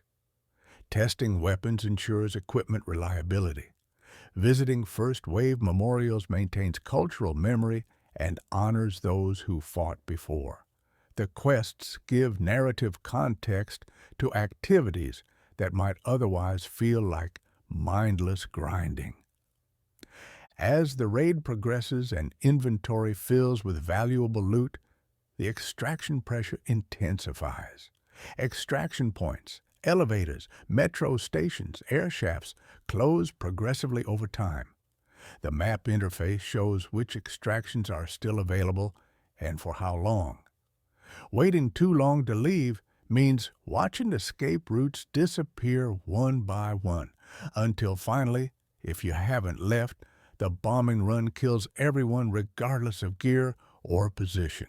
Using standard extraction points requires reaching them, activating the console, surviving while the extraction sequence completes, then entering and activating the internal system. This process generates noise that attracts both ARC and other raiders. The most dangerous moment of many raids is the extraction. Sitting at an elevator while machines and hostile players converge on the sound. Raider hatches provide an alternative for those with keys. These secure extraction points require a single-use consumable item that's expensive and difficult to obtain, but they extract raiders quickly and discreetly without the noise and vulnerability of standard methods. The lore frames these as emergency exits, established by raiders who planned ahead, creating safe routes home for high-value runs. The safe pocket system becomes crucial during risky raids. Each augment provides a certain number of safe pocket slots, one for basic augments, up to 3 for highest tier versions. Items placed in these slots are protected. If the raider dies, safe pocket contents automatically extract while everything else is lost. This creates constant decision-making. Which items are valuable enough to protect? Should I move this blueprint to safety? Do I risk carrying valuable materials in regular inventory? When raiders successfully extract, they return to Speranza with everything they carried, including safe pocket contents. This loot goes into the stash where it can be sold for coin, consumed if it's a blueprint to learn the recipe permanently, used in crafting, or saved for future raids. Successful extractions also grant experience points that level up the raider, unlocking skill points that can be spent on various progression trees. When raiders die topside, they lose everything except safe pocket contents. The gear they brought, the weapons they crafted, the materials they collected, all of it remains at the death site for other raiders or machines to claim. This creates the game's signature tension. Every deployment risks substantial investment for uncertain returns. But even failed raids aren't total losses. Scrappy is an NPC who passively collects materials and provides them to raiders, regardless of extraction success. This safety net ensures that even during losing streaks, raiders accumulate some resources. Additionally, traders sometimes offer cheap equipment, and the free loadout system means raiders are never completely unable to deploy. The cycle then repeats. Return to Speranza. Repair or craft equipment, accept new quests, select augments and shields, choose a map, deploy topside, scavenge and fight, extract or die, return to process results. Each cycle tells a small story, creates moments of tension and triumph or failure, and incrementally advances the raider's progression and understanding of the world. This gameplay loop is deeply connected to the lore. Raiders aren't playing for abstract points or achievements. They're engaged in the actual day-to-day survival activity that keeps Speranza alive. Every material they bring back feeds the community. Every blueprint they extract expands Speranza's industrial capabilities. Every quest they complete provides intelligence or resources that Celeste, Shani, and others need to plan defenses and operations. The PvP element, while mechanically necessary for the extraction shooter genre, is grounded in lore about resource scarcity and the breakdown of social trust topside. It's not pleasant to think about raiders killing each other, but it makes grim sense given the circumstances. When the survival is this precarious and resources this limited, even good people might make terrible choices. The constant threat of permadeath for equipment creates emotional investment that pure narrative can't achieve. Losing a carefully crafted weapon hurts not just because of gameplay setback, but because it represents hours of prior effort and success now erased. Extracting with rare blueprints creates genuine elation because you've secured something valuable that will persist even if you die in future raids. This marriage of gameplay and narrative is what makes ARC Raiders lore effective. The story isn't just told through text logs or cutscenes. It's experienced through the act of playing, through the victories and defeats, through the slow accumulation of knowledge about the world and its dangers. Every successful raid is a small win for humanity against the machines. Every failed raid is a reminder of how precarious survival has become. Hash hash, the crafting economy, building from scraps. Speranza's entire industrial economy revolves around crafting, and understanding this system reveals how the community has adapted to survive with limited resources in a hostile world. The workshop, accessible in each raider's personal den, is where raw materials transform into useful equipment through the application of blueprints and skill. The workshop starts with basic capabilities, but it can be upgraded through spending coin and materials to unlock higher-tier crafting stations. Each station type handles specific categories of items and requires specific levels to craft advanced equipment. The gunsmith station produces weapons from basic firearms like the Rattler assault rifle to advanced energy weapons like the Equalizer and Jupiter railgun. Early blueprints need basic mechanical components and canister drops, materials readily available from salvaging common loot. Advanced weapons demand refined materials like Exodus modules, complex gun parts, or Queen reactors, components that can only be obtained from high-risk activities or rare enemy drops. This tiered requirement system means raiders progress naturally from simple weapons to sophisticated ones as they gain experience and access to better loot sources. A new raider might craft Rattler rifles using components scavenged from low-risk zones, while veteran raiders extract with materials from Queen fights to craft the most powerful weapons available. The gunsmith also handles weapon attachments, grips that reduce recoil, extended magazines that increase capacity, scopes that improve accuracy. These modifications can be crafted separately and applied to weapons, allowing customization based on playstyle preferences. Finding blueprint upgrades for attachments improves the versions you craft, so an upgraded angled grip blueprint produces better grips than the basic version. The medical lab produces healing items, revival equipment, cleansers, and health stimulants. Late-game raids require strong healing output, making medical lab progression essential for tackling difficult content. Vita shots, defibrillators, antiseptic, and other medical supplies are crafted here using biological materials and medical components salvaged from hospitals and medical facilities topside. The refiner is crucial because it turns raw resources into advanced materials needed for crafting high-tier equipment. Basic mechanical components become advanced mechanical components. ARC circuitry and motion cores are refined into specialized parts. Without the refiner, Raiders can't progress beyond early game equipment because they can't create the refined materials required by advanced blueprints.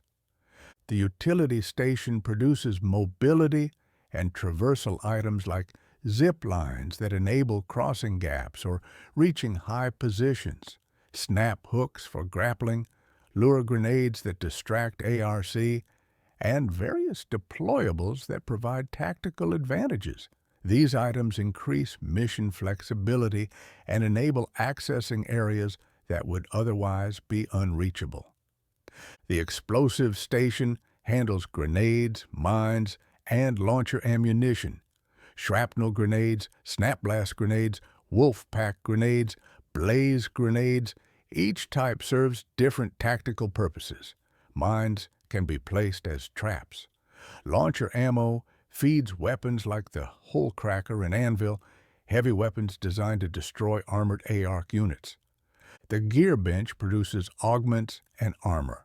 Augments are equipment that modifies Raider performance, providing benefits like increased backpack capacity, additional safe pocket slots, faster movement, improved stealth, better combat stats, or specialized bonuses.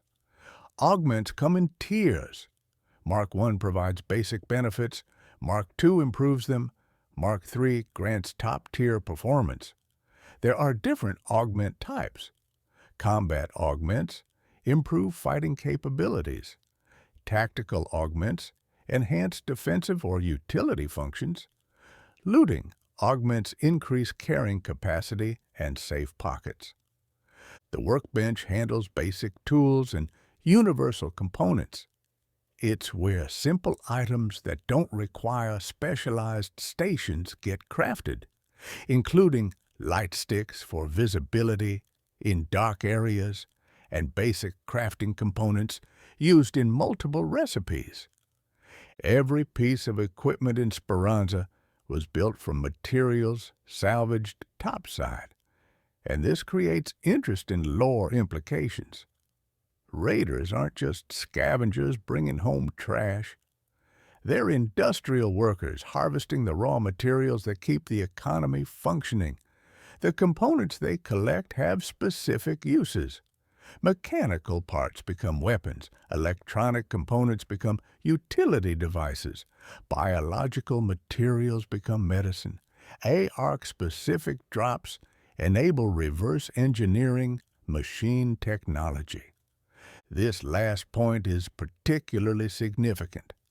The fact that Raiders can harvest ARC power cells, circuitry, and components, then use them in crafting, means Speranza is learning to turn enemy technology against the machines. Shields are powered by ARC energy cells. Some advanced weapons use technology derived from studying destroyed machines. The Equalizer and Jupiter energy weapons found in Harvester events might represent ARC technology repurposed for human use. This creates a fascinating symmetry. ARC machines harvest Earth's resources, Raiders harvest the machines themselves, then craft equipment that makes future harvesting more effective. It's a cycle of mutual predation, each side trying to gain advantage by exploiting what the other leaves behind. Blueprints are the key to expanding Speranza's industrial capabilities. When a Raider extracts with a blueprint and learns it by consuming the item, that recipe becomes permanently available to that Raider. They can craft the item infinitely as long as they have materials and the appropriate crafting station level. This means that finding blueprints is more valuable long-term than finding the actual items, because blueprints enable sustainable production while found items are single-use. Blueprint farming becomes an important activity for serious Raiders. Certain locations have higher blueprint drop rates. Security lockers require level 36 in the Survive skill tree but consistently deliver rare blueprints. Night raids dramatically increase blueprint spawn rates across all container types. Harvester events guarantee rare blueprint drops, specifically the Equalizer and Jupiter recipes. Surveyor ARC units drop rare blueprints when destroyed. Weapon cases, field crates, and hidden caches all have chances of containing blueprints. The blueprint economy creates interesting social dynamics. Duplicate blueprints can be sold for 5,000 coins, providing significant income.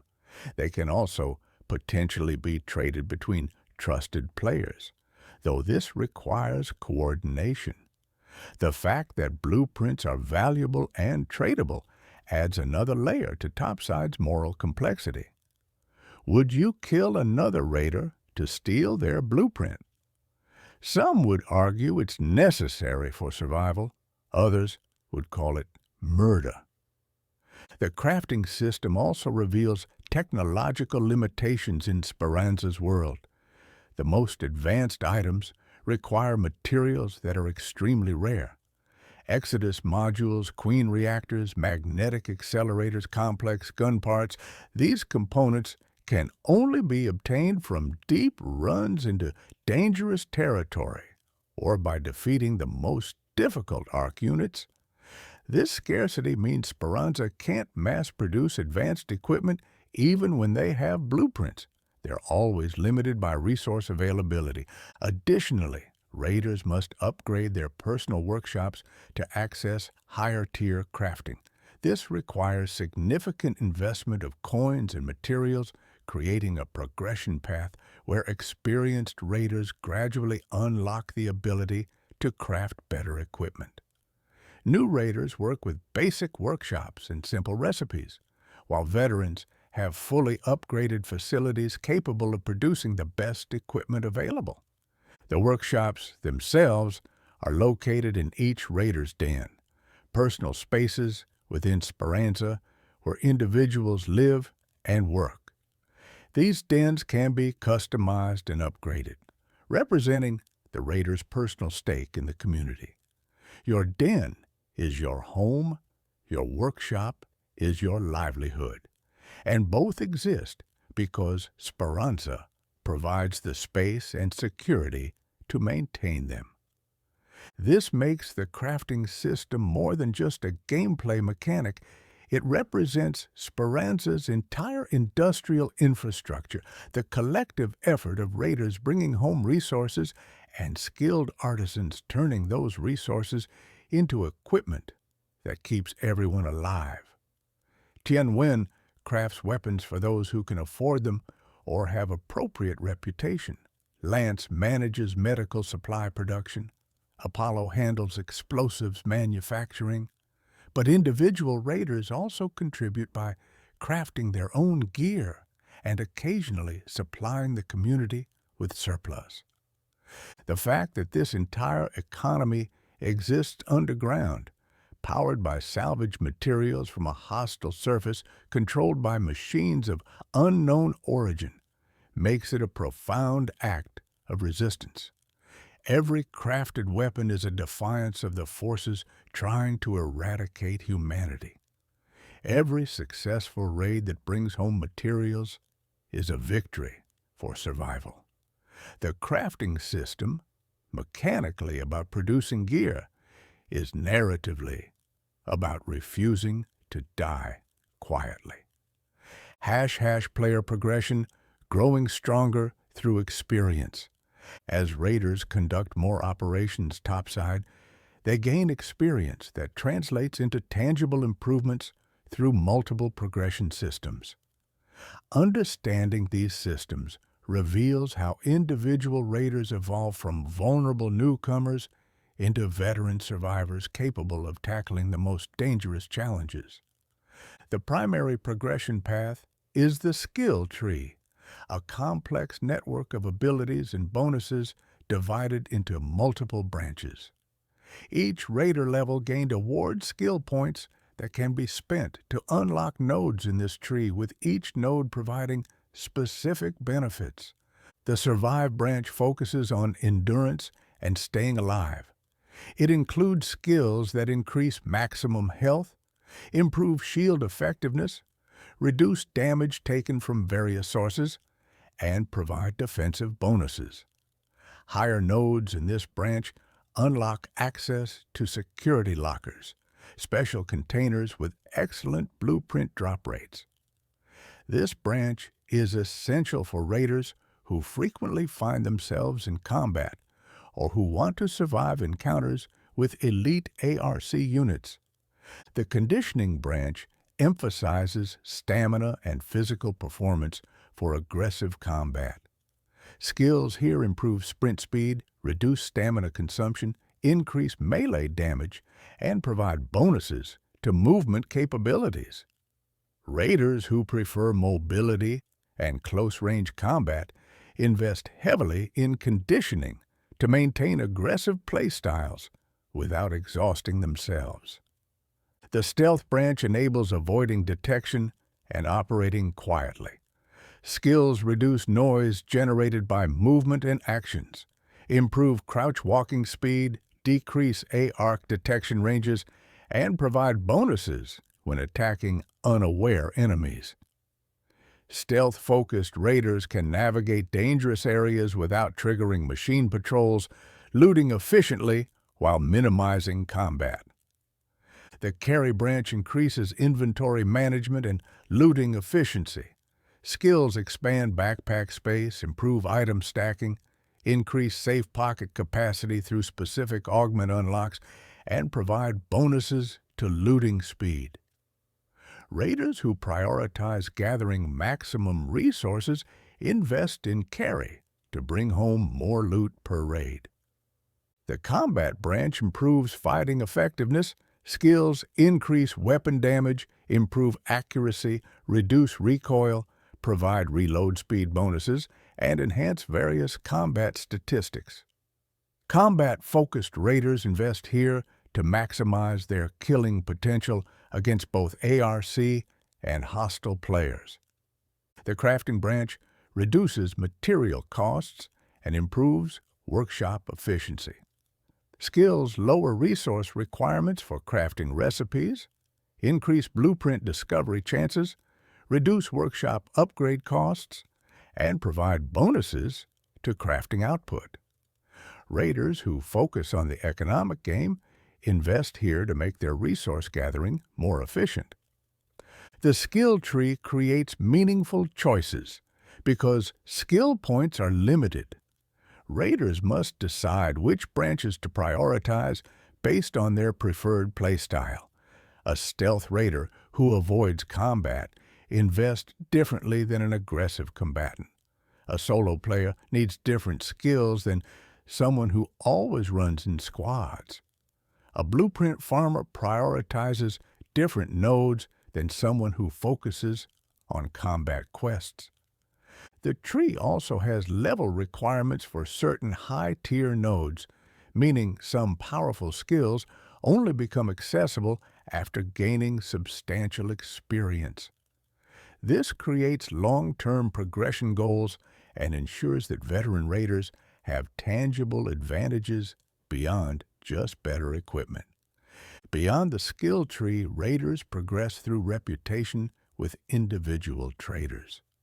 Completing quests for Shani, Celeste, Tien Wen, Apollo, and Lance increases reputation with those specific NPCs, unlocking better items in their shops and occasionally gating quest progression. A raider with high Shani reputation gains access to premium mobility equipment, while high Tien Wen reputation unlocks advanced weapons. This reputation system encourages raiders to engage with multiple traders rather than focusing exclusively on one.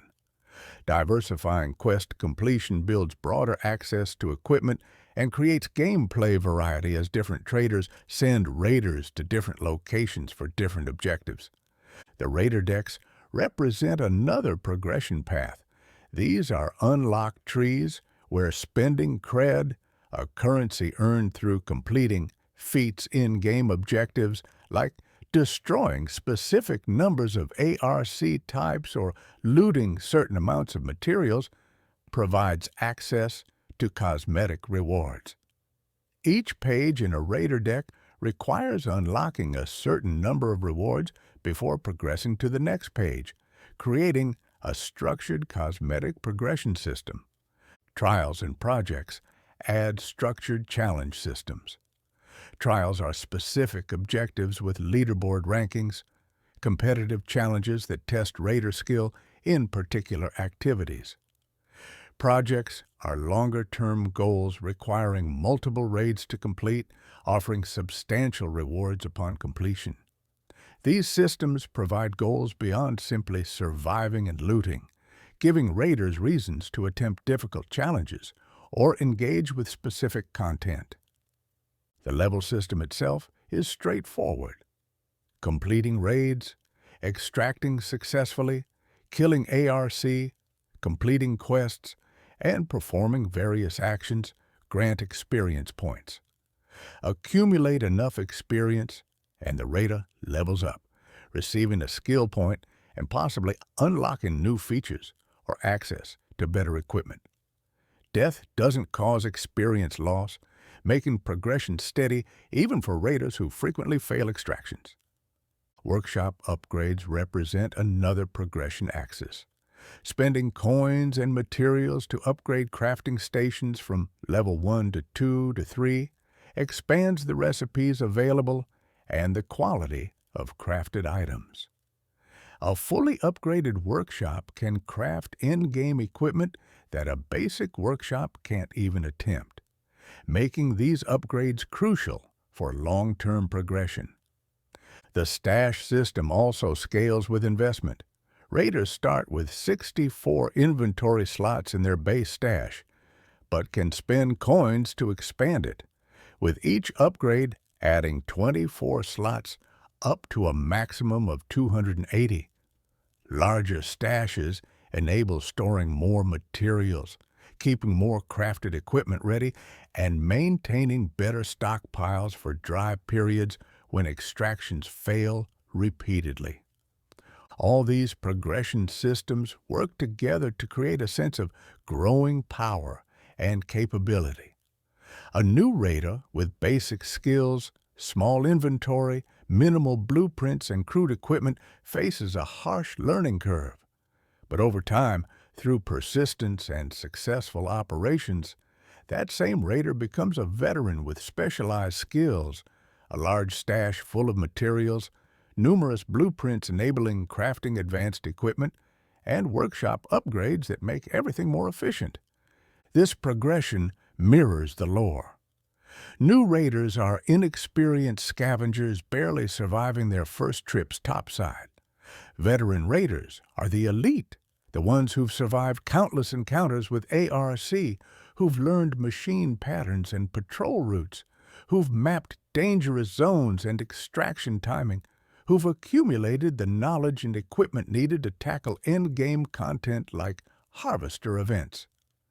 The progression systems also create community hierarchy in Speranza.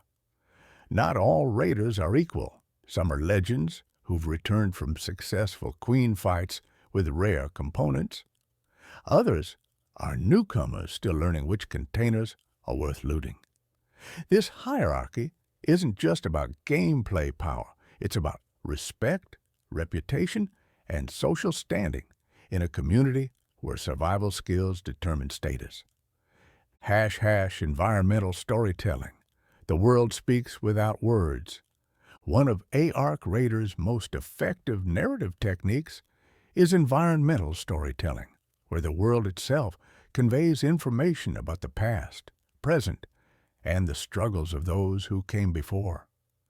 Walking through the maps reveals layers of history for players attentive enough to notice.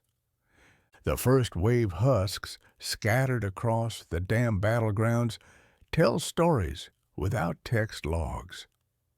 These massive mechanical corpses, partially buried and rusted from decades of exposure, mark battlefields where raiders made stands against the machines. The gigantic barren husk at the old battleground isn't just a loot source, it's a monument to a battle significant enough to be remembered and named. the site where a truly massive machine was brought down through coordinated raider effort. The positioning of these husks suggests tactics. Some are clustered together, implying they were destroyed during a single engagement. Others stand alone in defensive positions, suggesting they were holding territory when they fell.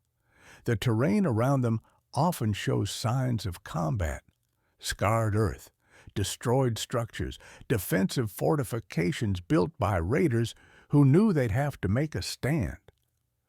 Raider camps throughout the maps offer glimpses of past attempts at surface habitation. These aren't active settlements anymore, but the ruins show that people once tried to live topside during the sunrise period after the first wave. There are cooking areas, sleeping quarters, defensive perimeters, communication equipment, all the infrastructure of a small outpost. Walking through these abandoned camps while ARC patrol nearby creates a somber realization. These settlements failed. The people who built them either retreated underground or died, and the machines won. The hydroponic domes tell stories of humanity's attempt to restore agriculture in a damaged world. These structures represent significant technological and resource investment, attempts to grow food in controlled environments when natural soil and air were too contaminated. Some are still partially functional, producing plants that raiders harvest for medical materials or food. Others are broken and overgrown, nature reclaiming spaces that humanity briefly controlled. Field depots scattered across maps reveal an organized attempt at maintaining communication and supply networks during the sunrise period. These weren't haphazard structures. They were planned installations positioned strategically to support surface operations. The fact that they're now abandoned but still occasionally functional shows how sudden the retreat underground must have been. People fled so quickly they left infrastructure intact. The buried city's architecture predates the Exodus and even the collapse in some areas. Walking through apartment buildings half swallowed by sand, raiders can see how people lived in an earlier era. There are restaurants, shops, train stations with route maps and schedules, libraries filled with books about a world that no longer exists. These aren't ruins of war. They're ruins of time and environmental disaster, civilizations smothered by forces beyond anyone's control. The Murano Station sign specifically grounds the city in reality. Murano was a real place with real people who rode trains to work, who met friends for coffee, who lived ordinary lives, never imagining their city would be buried under desert sand and picked over by scavengers fighting against machines of mysterious origin.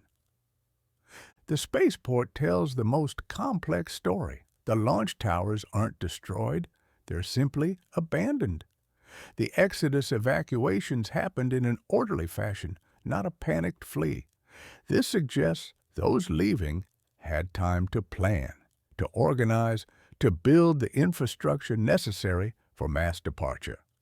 Meanwhile, everyone else was struggling to survive the collapse without the resources or opportunity to escape.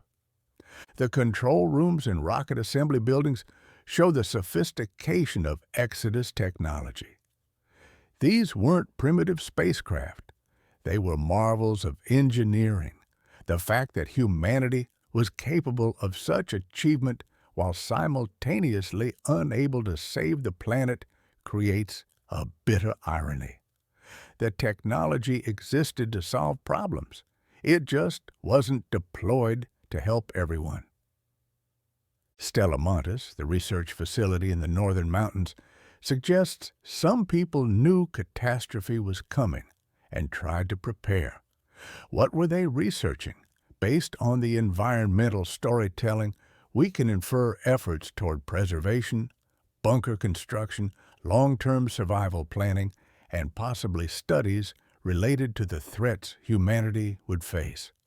The facility's existence implies someone anticipated the future and tried to ensure humanity could survive it, though the outcome of their efforts remains unclear.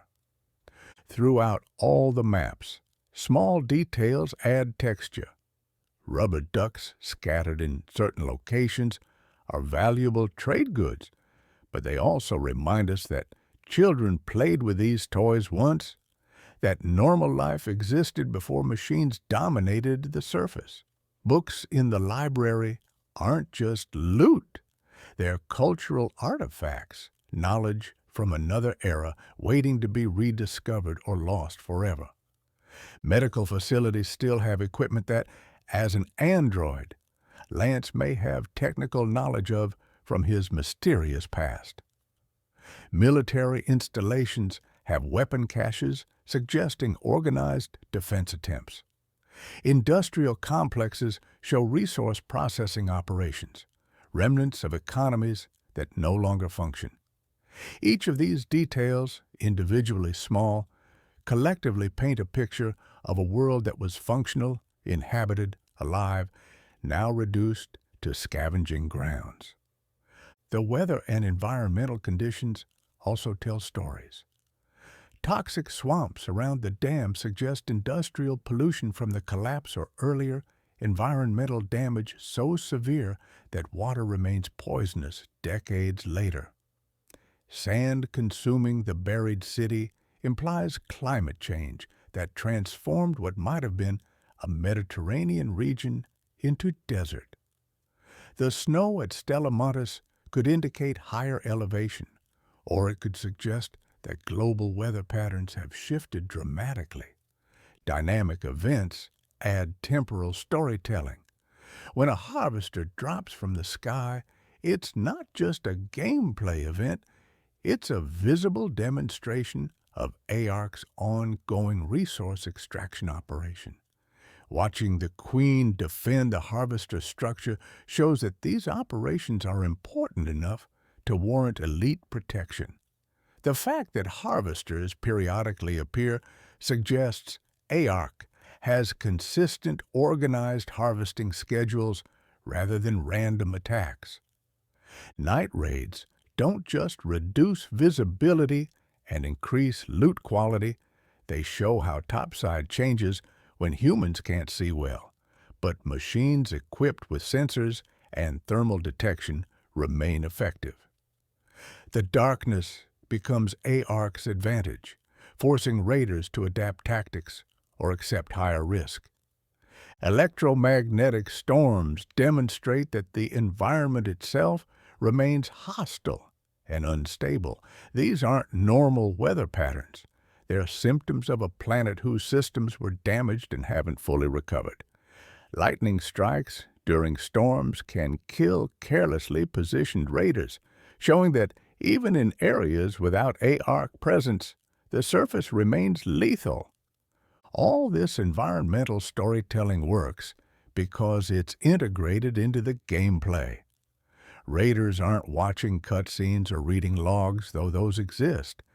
They're experiencing the world by moving through it, fighting in it, dying in it, and occasionally triumphing in it. The stories these spaces tell become personal through interaction. When you fight AARC near a first-wave husk, you're literally fighting in the same location where raiders fought decades ago. When you loot a hydroponic dome, you're benefiting from infrastructure someone built during the Sunrise period, hoping to feed a community that no longer exists. When you extract successfully from the spaceport, you're using tube networks that might have been built to transport workers who constructed the very ships that abandoned humanity. These connections between past and present, between the people who came before and the raiders fighting now, create emotional weight. Speranza isn't just trying to survive, they're continuing a struggle that has lasted generations. The raiders aren't just scavengers, they're inheritors of a legacy of resistance against abandonment disaster, and mechanical extinction. Hash hash, the future, what comes next for Speranza? Ark Raiders is a live service game, meaning the story doesn't end at launch. Embark Studios has committed to ongoing updates that expand the world, introduce new maps, add enemy types, and continue the narrative. Understanding what's coming helps contextualize where the current story sits in the larger arc. Multiple major updates were planned for 2025 following the October launch. New maps beyond the initial 4 were announced, with Stella Montis being the first addition, a research facility that unlocks new lore about humanity's pre-collapse preparations.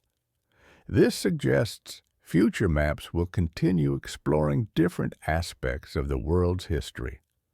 New ARC enemy types continue to appear, with the Matriarch and Shredder being recent additions.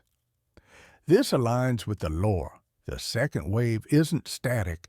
It's an ongoing invasion with machines being continuously deployed and upgraded. The fact that new enemy types keep emerging suggests ARC's capabilities are expanding, implying the source of the machines remains active and invested in conquering Earth. The expedition system represents a particularly interesting future direction. This feature involves building a caravan for a one-way journey deep into the tubes, the underground network connecting different regions.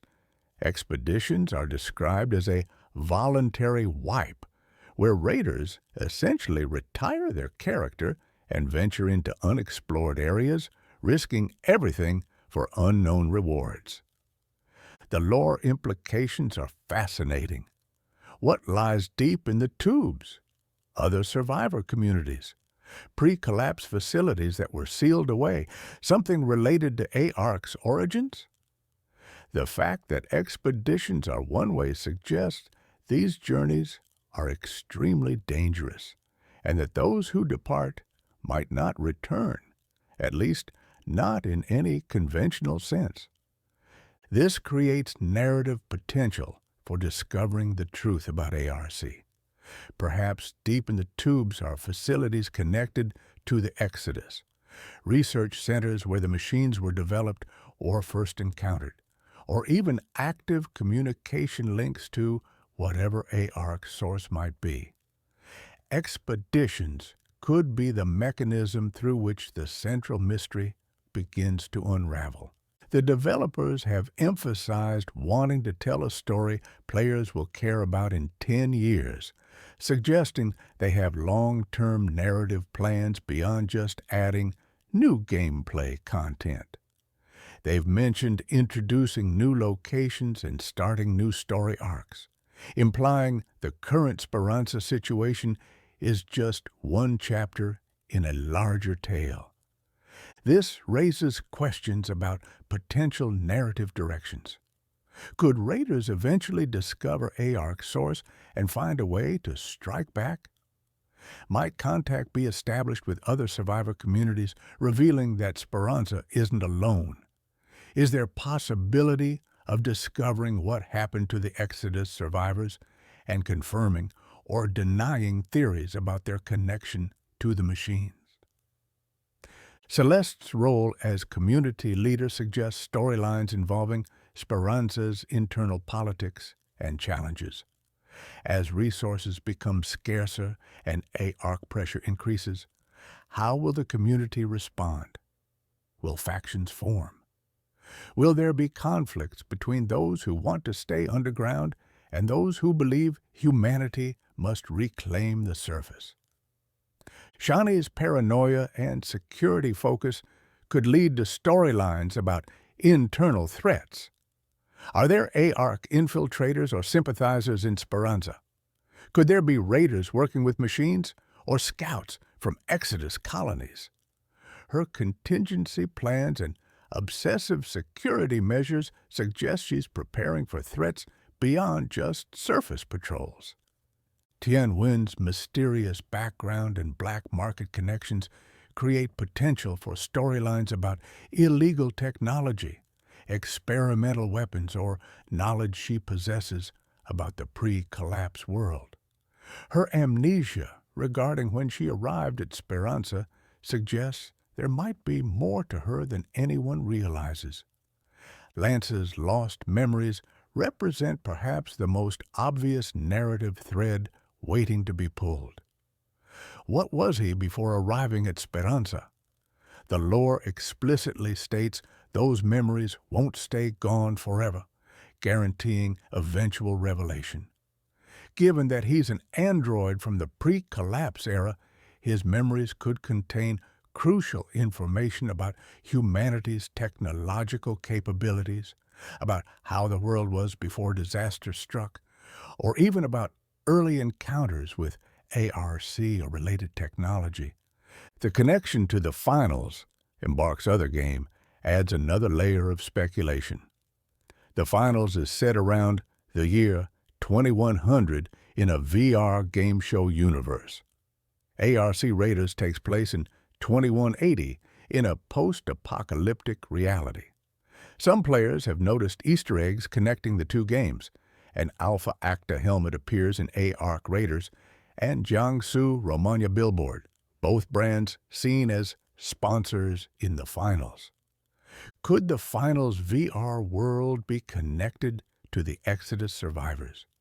Perhaps those who fled Earth established virtual reality competitions as entertainment in their space colonies. Maybe the technologies used in the finals' destructible environments relate to pre-collapse research that eventually led to ARC. The connections might be purely Easter eggs, or they could hint at a larger shared universe that will be explored in future updates. The community-driven aspects of live service games also mean player actions and feedback influence narrative direction. If players are particularly interested in certain lore threads, developers might choose to expand those areas. If certain locations or characters resonate strongly, they might receive more development and backstory. Community events could introduce time-sensitive narratives. Perhaps a massive ARC assault threatens Speranza directly, requiring coordinated player response. Maybe a limited-time opportunity arises to explore a location before it's destroyed or sealed off. These events can create shared experiences where the entire player base participates in shaping the story's direction. The fact that ARC Raiders sold over 4 million copies in its first 2 weeks and maintained high concurrent player counts suggests strong commercial success. This likely ensures Embark Studios will continue supporting and expanding the game for years, giving them time to tell the complex, layered story they've planned. But regardless of what future updates bring, the core narrative of ARC Raiders remains compelling. Humanity pushed to the absolute brink, living underground, dependent on brave souls who risk everything to gather resources from a surface controlled by mysterious machines. It's a story about resilience in the face of abandonment, about refusing to surrender even when the odds seem impossible, about finding hope in Speranza even when the world above offers only death. #, conclusion, the meaning behind the machines. We've covered an enormous amount of ground in this exploration of ARC Raiders, from the collapse that devastated Earth through the exodus that split humanity between those who fled and those left behind, to the first wave that tested survivors' determination, to the second wave that forced humanity underground, to the current struggle for survival in Speranza and daily battles against ARC across the Rust Belt. We've examined the machines themselves, from small scouts to the Queen, understanding their behaviors, weaknesses, and the coordinated industrial operation they represent. We've explored the 4 main maps and Stella Montes, seeing how environmental storytelling reveals layers of history and human struggle. We've met the traders of Speranza who keep the community functioning through their skills and dedication. We've understood the gameplay loop and how it mirrors the lore of resource-dependent survival. But what does it all mean? Why does this story resonate? At its core, ARC Raiders is about abandonment and resilience.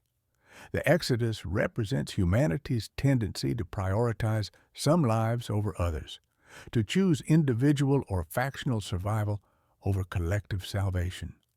Those who fled Earth weren't evil, but they made a choice that condemned billions. And possibly, through ARC, the consequences of that choice have returned.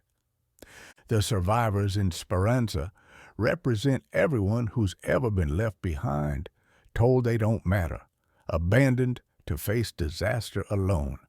But they didn't die. They didn't give up.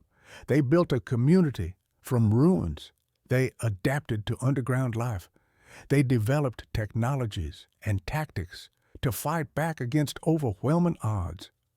Speranza, hope, persists not because anyone saved them, but because they saved themselves. The Raiders embody the courage required to face fear daily. Every trip topside is a choice to risk death for the sake of others. That's heroism in its purest form, not dramatic gestures, but the daily decision to keep fighting when surrender would be easier. The fact that raiders sometimes turn on each other for resources doesn't diminish this. It makes it more realistic and tragic, showing how even the brave are corrupted by desperation. The machines represent an implacable, possibly impersonal force that doesn't negotiate, doesn't compromise, and doesn't care about human suffering. Whether they're controlled by rogue AI, aliens, or Exodus descendants, the effect is the same. Humanity faces extermination by entities that view them as obstacles rather than people. This creates a moral simplicity in combat. Destroying ARC is always justified because the machines grant no quarter and offer no peace. But the mystery of ARC's origins matters enormously. If the machines are sent by Exodus survivors, then every battle is a conflict between the abandoned and the privileged, between those who were left to die and those who chose to save themselves. It transforms ARC Raiders from a simple survival story into a meditation on class, privilege, and the long-term consequences of inequality. The crafting and progression systems narratively represent Speranza's growing capabilities and the accumulation of knowledge across generations. Every blueprint extracted is technology preserved. Every workshop upgraded is industrial capacity increased. Every skill learned is survival knowledge that can be passed to others. Mechanically, it's character progression. Narratively, it's humanity clawing back toward capability and power, one small victory at a time. The environmental storytelling grounds everything in tragedy. Walking through the buried city, seeing apartment buildings half swallowed by sand, reminds us that ordinary people lived there, that the collapse didn't just destroy abstract civilization, but actual lives, families, and communities.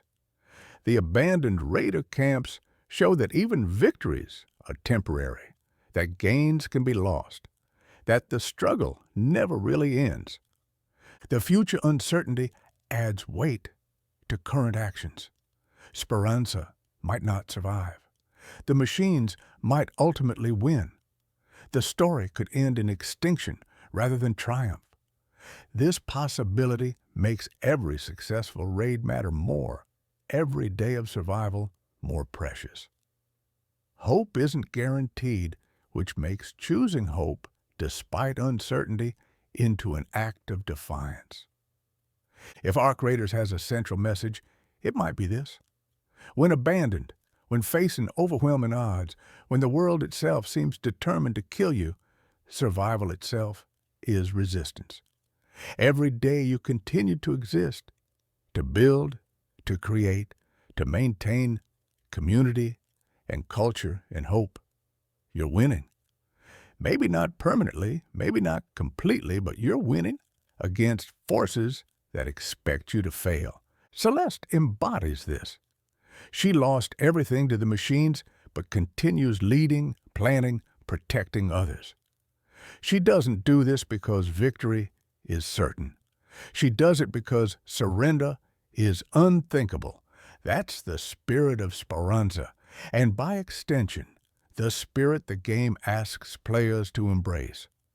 The Raiders who venture topside aren't doing it for glory or because they enjoy danger. They're doing it because Speranza needs resources to survive another day, another week, another month. It's unglamorous heroism, the kind where you might die for the chance to bring home mechanical components and battery cells. But that unglamorous heroism is what keeps hope alive. Arc Raiders succeeds as a lore-rich world because it doesn't just tell players what happened. It makes them experience the struggle through gameplay, feel the tension of extraction shooters, while understanding that tension is what every Raider feels every time they venture topside. The deaths that hurt are the ones where you lose hard-earned equipment, just as Raiders who die topside lose everything they worked for. The extractions that thrill are when you barely make it out with valuable loot, just as Raiders who successfully return with rare materials are celebrated as heroes. The game's lore and mechanics reinforce each other to create a holistic experience where the story isn't separate from play, but integrated into it. You're not watching characters fight for survival, you're one of them, making the same choices, facing the same risks, experiencing the same victories and defeats. So, when you boot up Arc Raiders and deploy from Speranza, remember, you're not just playing an extraction shooter, you're participating in humanity's ongoing struggle against extinction. You're a Raider risking everything to keep hope alive. You're part of a community that refuses to die quietly, despite being abandoned by those who should have helped. Every Arc machine you destroy is a small rebellion against whatever force sent them. Every resource you extract helps Speranza survive another day. Every blueprint you secure expands humanity's capabilities. Every successful raid is a victory against impossible odds. And perhaps, if enough victories accumulate, if enough knowledge is gathered, if enough Raiders survive long enough to piece together the truth, humanity might find not just survival, but answers. What is Arc? Where did they come from? Why are they here? And most importantly, can they be stopped? Those questions remain open as Embark Studios continues expanding the world. But for now, what matters is the next raid, the next extraction, the next day survived in a world determined to kill you. So gear up, Raider. Speranza needs you. The surface is waiting, deadly, and full of resources. The machines are hunting, relentless and sophisticated, and somewhere in the ruins of Italy, in the underground neighborhoods of Toledo, in the colorful, defiant district called Hope, people are counting on you to come home alive. Hash, the weapons arsenal, tools of survival. The weapons Raiders carry into battle represent more than just tools for killing machines. Each firearm tells a story about Speranza's industrial capabilities, the materials available for scavenging, and the evolution of combat tactics against ARC forces. Understanding the weapon ecosystem reveals how humanity has adapted to fighting an enemy that literally falls from the sky with superior technology. The Rattler represents the backbone of Speranza's arsenal. This assault rifle is one of the first weapons new raiders learned to craft, requiring only basic mechanical components and gun parts readily salvaged from low-risk zones. The Rattler isn't fancy. It won't win any awards for innovation, but it's reliable, effective against unarmored ARC units, and simple enough that even raiders with minimal workshop upgrades can produce it consistently. The Rattler comes in multiple tiers. Rattler 1 is the basic version, straightforward and functional. Rattler 2 improves performance through better components and refined construction. Rattler 3 represents the peak of what this design can achieve, incorporating the best materials and craftsmanship available in Speranza. This tiered system reflects how raiders improve existing designs rather than constantly inventing new ones, maximizing proven concepts through better execution. The Faro rifle serves a specialized role as an anti-ARC weapon. While the Rattler works adequately against unarmored targets, the Faro's heavy ammunition provides the armor penetration needed to damage the shiny dark gray plating that characterizes armored ARC units. Without weapons like the Faro, raiders would struggle against bastions, bombardiers, and other heavily armored machines, forced to target only weak points with standard ammunition. The Faro essentially functions as a pocket version of heavier weapons, delivering armor-piercing capability in a more portable package. You don't need to reload after every shot like with true heavy weapons, but you maintain the ability to damage armored targets effectively. This makes the Faro invaluable for raiders who need to balance mobility with firepower. Shotguns like the Volcano fill the close-range devastation role. When ARC units get too close for comfort, or when you need to eliminate a threat immediately before it can respond, shotguns deliver concentrated damage that can drop enemies in single shots. The Volcano's spread pattern makes it somewhat forgiving of aim errors, critical when a tick is jumping at your face or a leaper is closing distance rapidly. The trade-off for this stopping power is range and reload speed. Shotguns become progressively less effective at distance, and the time required to reload leaves raiders vulnerable. This creates tactical decisions. Do you carry a shotgun for close encounters, or rely on medium-range weapons that work at all distances but lack instant lethality up close? The Bobcat represents another approach to close-quarters combat, a submachine gun that trades individual shot damage for rate of fire. The Bobcat excels at shredding unarmored targets quickly through volume of fire, making it effective against swarms of small ARC units like wasps and ticks. Its compact size likely makes it easier to maneuver in tight spaces, useful when clearing building interiors or navigating narrow underground passages. However, the Bobcat's light ammunition lacks armor penetration, making it ineffective against armored ARC units. Raiders carrying Bobcats need secondary weapons for dealing with heavily protected enemies, or they need to rely on teammates to handle those threats while they focus on crowd control. The Anvil serves the role of long-range heavy firepower.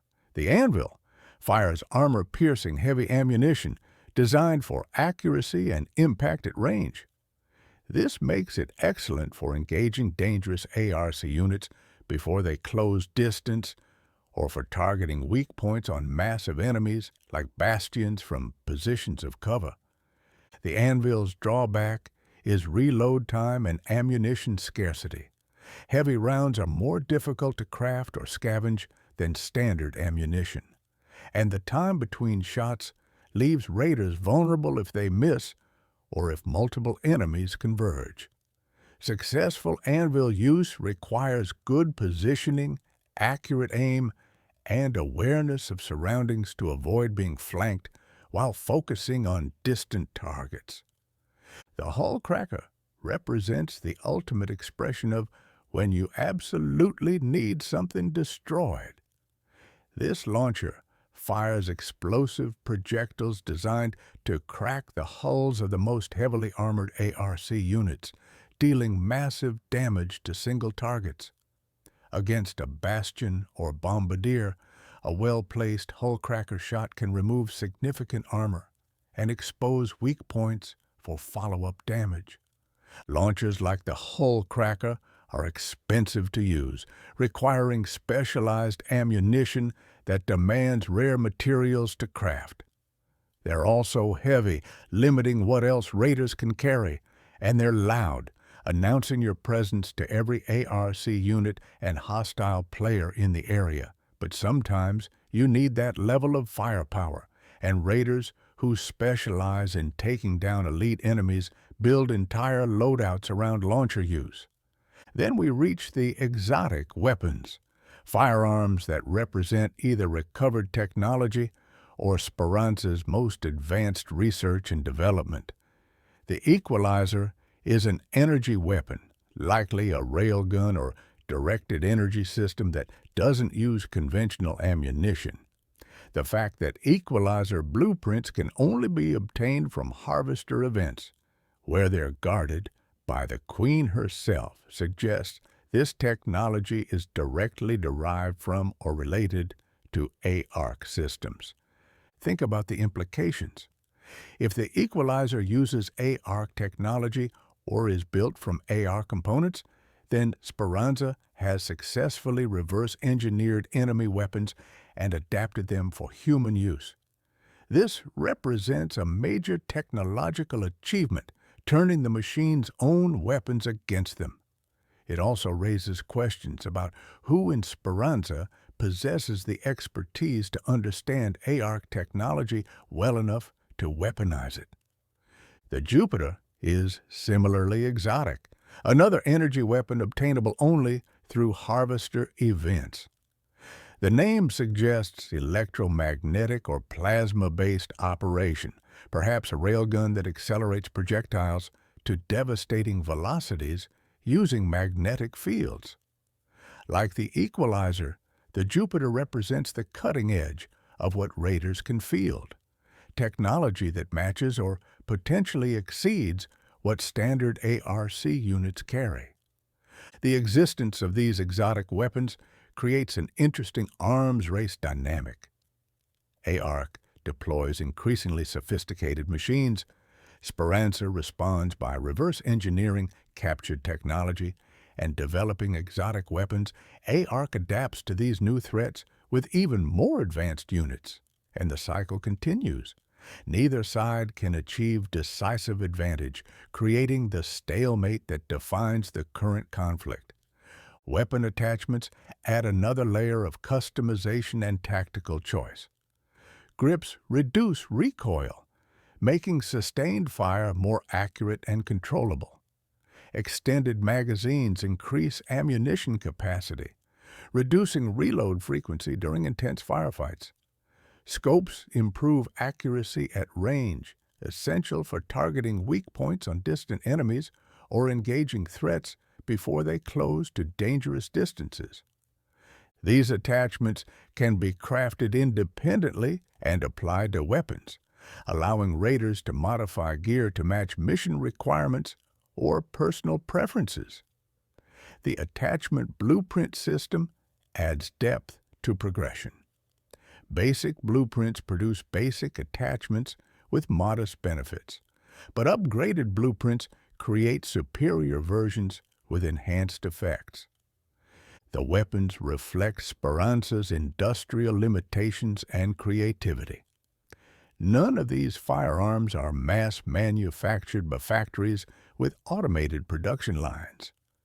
They're crafted individually in workshops by raiders using salvaged materials and learned blueprints. Every weapon represents hours of scavenging, crafting, and preparation.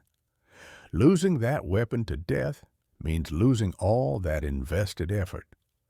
Hash hash, the augment system enhancing human capability. Augments represent technology that raiders use to enhance their capabilities beyond baseline human performance. These devices modify physical abilities, expand carrying capacity, provide tactical advantages, and generally make the difference between surviving and dying in hostile territory. Augments come in three primary categories, each serving different strategic purposes. Combat augments focus on offensive and defensive fighting capabilities. These might increase weapon damage output, improve accuracy and recoil control, enhance movement speed during combat, or provide bonuses to melee attacks. Raiders who specialize in direct confrontation with ARC forces build loadouts around combat augments that maximize their effectiveness in firefights. The Combat Mark I augment provides basic combat bonuses suitable for new raiders learning to fight effectively. Combat Mark II improves those bonuses substantially, representing mid-tier performance enhancement. Combat Mark III offers the peak of combat augmentation available in Speranza, granting significant advantages that can turn the tide in difficult engagements. There are specialized variants like Combat Mark III Flanking, which emphasizes bonuses when attacking from advantageous positions, and Combat Mark III Aggressive, which rewards direct frontal assault tactics. Tactical augments enhance defensive capabilities and utility functions. These augments might improve shield effectiveness, reduce damage taken from environmental hazards, or provide better stamina management, or offer bonuses to stealth and detection avoidance. Raiders who prefer cautious, methodical approaches to topside operations favor tactical augments that keep them alive through superior positioning and awareness. Like combat augments, tactical augments progress through Mark I, Mark II, and Mark III tiers, with specialized variants offering different tactical philosophies. Tactical Mark III Defensive might maximize damage reduction and survivability, while other variants focus on different aspects of tactical gameplay. Looting augments are perhaps the most economically important category because they directly impact how much material can be extracted per raid. These augments increase backpack capacity, allowing raiders to carry more items before becoming encumbered. More importantly, higher-tier looting augments provide additional safe pocket slots. The Looting Mark I augment offers basic inventory expansion. Looting Mark II adds one extra safe pocket slot, bringing the total to 2 protected inventory spaces. Looting Mark III provides 2 additional safe pockets for a total of 3, enabling raiders to protect multiple valuable items simultaneously. The Looting Mark III Survivor variant might offer enhanced benefits for solo raiders or those who frequently extract with minimal health. The safe pocket expansion is crucial because it determines how much value can be guaranteed per raid.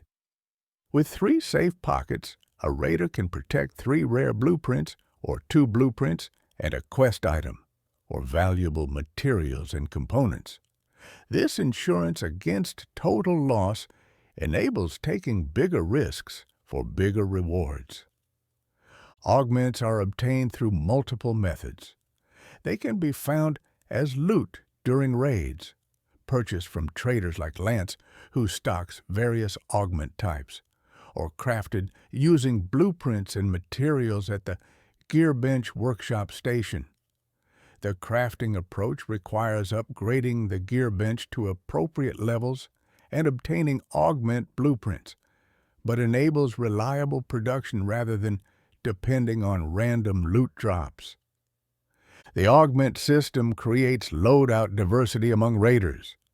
Two players with identical weapons might have vastly different performance based on augment choices. One running combat, Mark III. Aggressive excels at frontal assaults and direct firefights. Another running. Tactical Mark III defensive survives longer in dangerous situations through damage reduction. A third running looting. Mark III focuses on economic efficiency, extracting maximum value from each raid. These choices reflect player personality and goals. Aggressive players enjoy combat-focused builds. Cautious players prefer defensive configurations. Economic players prioritize looting efficiency. The game accommodates all these approaches through the augment system. Augments also create interesting risk-reward dynamics. Higher-tier augments provide better bonuses, but are more expensive to craft or purchase. If you die wearing a Mark III augment, you lose that expensive equipment. This creates tension between wanting the best performance and risking significant losses. Some raiders save premium augments for high-stakes raids where the extra performance justifies the risk, while using cheaper augments for routine scavenging. The free loadout system provides basic augments, but nothing advanced, creating another incentive to risk personal equipment. The performance gap between free loadout augments and crafted Mark III variants is substantial enough that experienced raiders rarely use free loadouts despite the safety of not risking personal gear. From a lore perspective, augments raise questions about their origin and nature. Are these cybernetic implants, wearable technology, or something else entirely? The fact that augments are equipped rather than permanently installed suggests they're external devices rather than surgical modifications. This makes sense for a community lacking advanced medical facilities. Wearable augmentation is safer and more accessible than invasive procedures. The technology behind augments likely combines pre-collapse human engineering with reverse-engineered AR components. The most advanced augments might incorporate materials or principles derived from studying machine technology, similar to how shields use ARC power cells. This would explain why Mark III augments require rare materials often sourced from defeating elite ARC units. The existence of augmentation technology also suggests Speranza is doing more than just surviving. They're advancing. Communities that only focus on immediate survival don't develop performance-enhancing technology.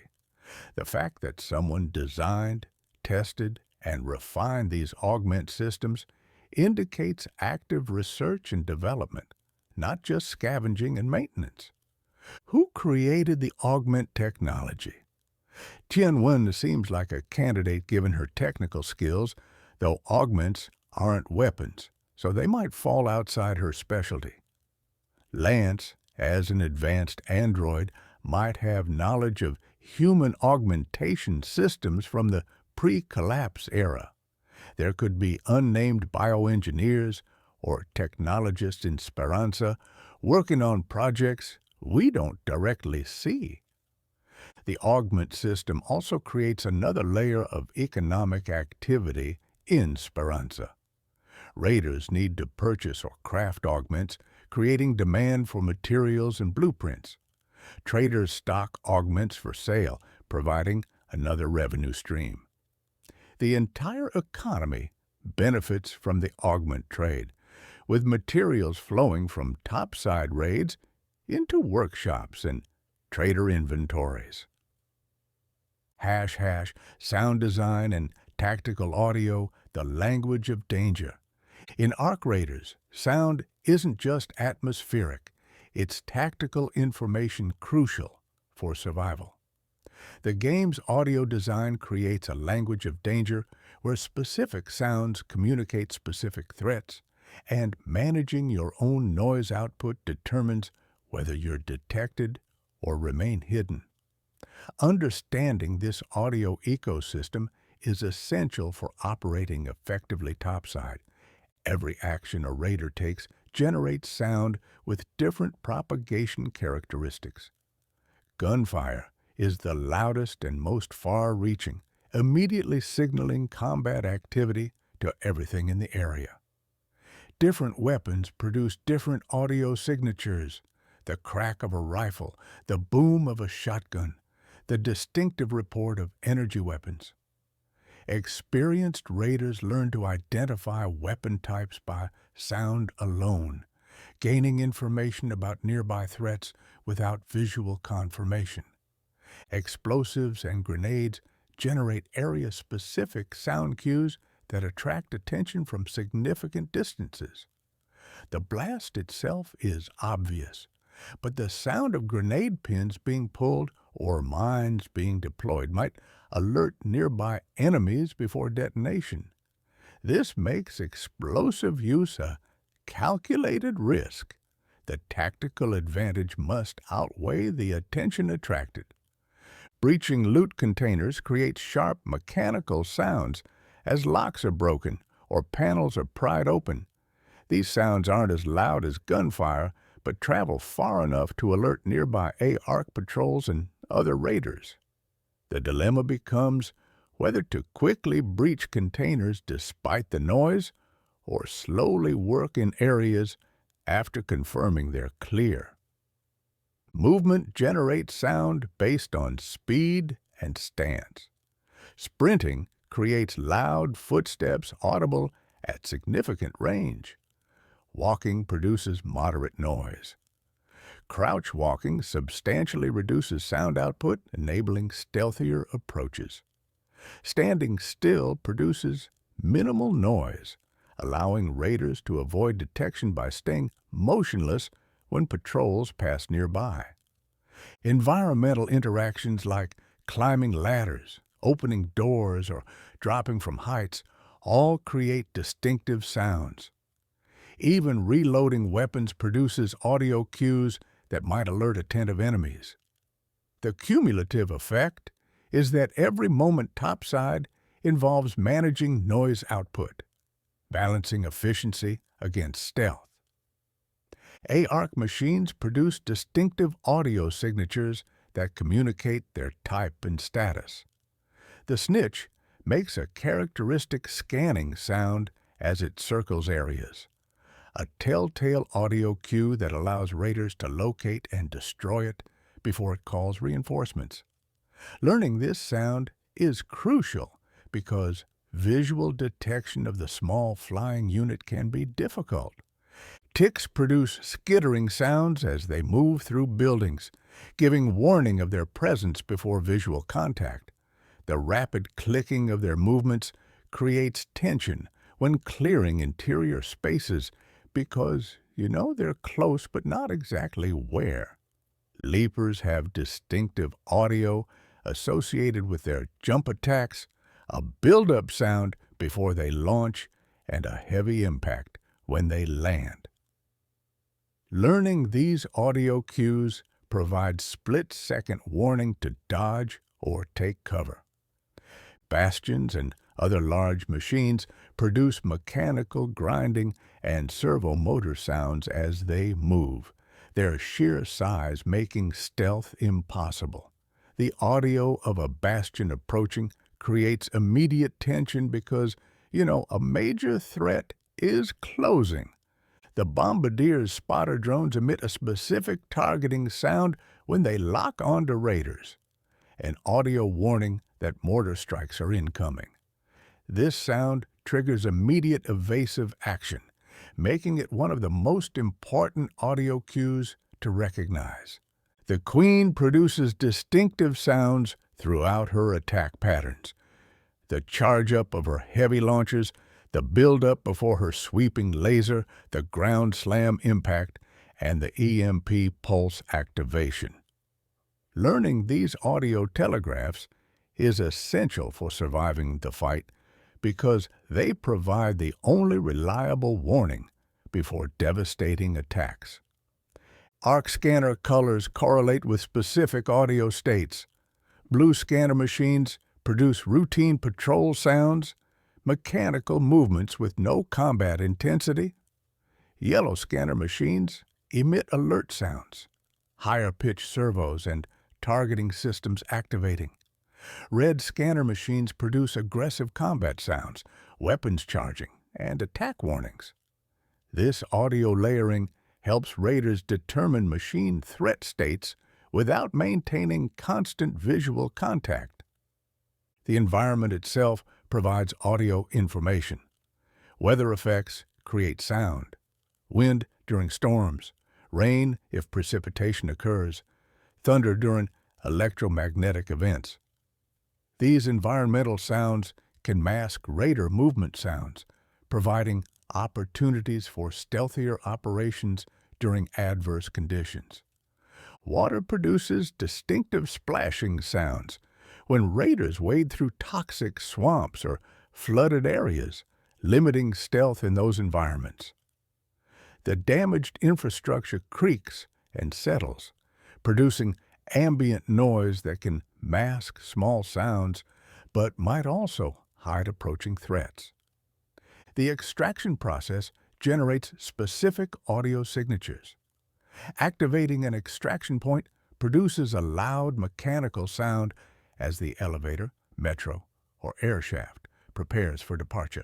This sound attracts both ARs and hostile raiders, creating the tense final moments where survival depends on defending position until extraction completes.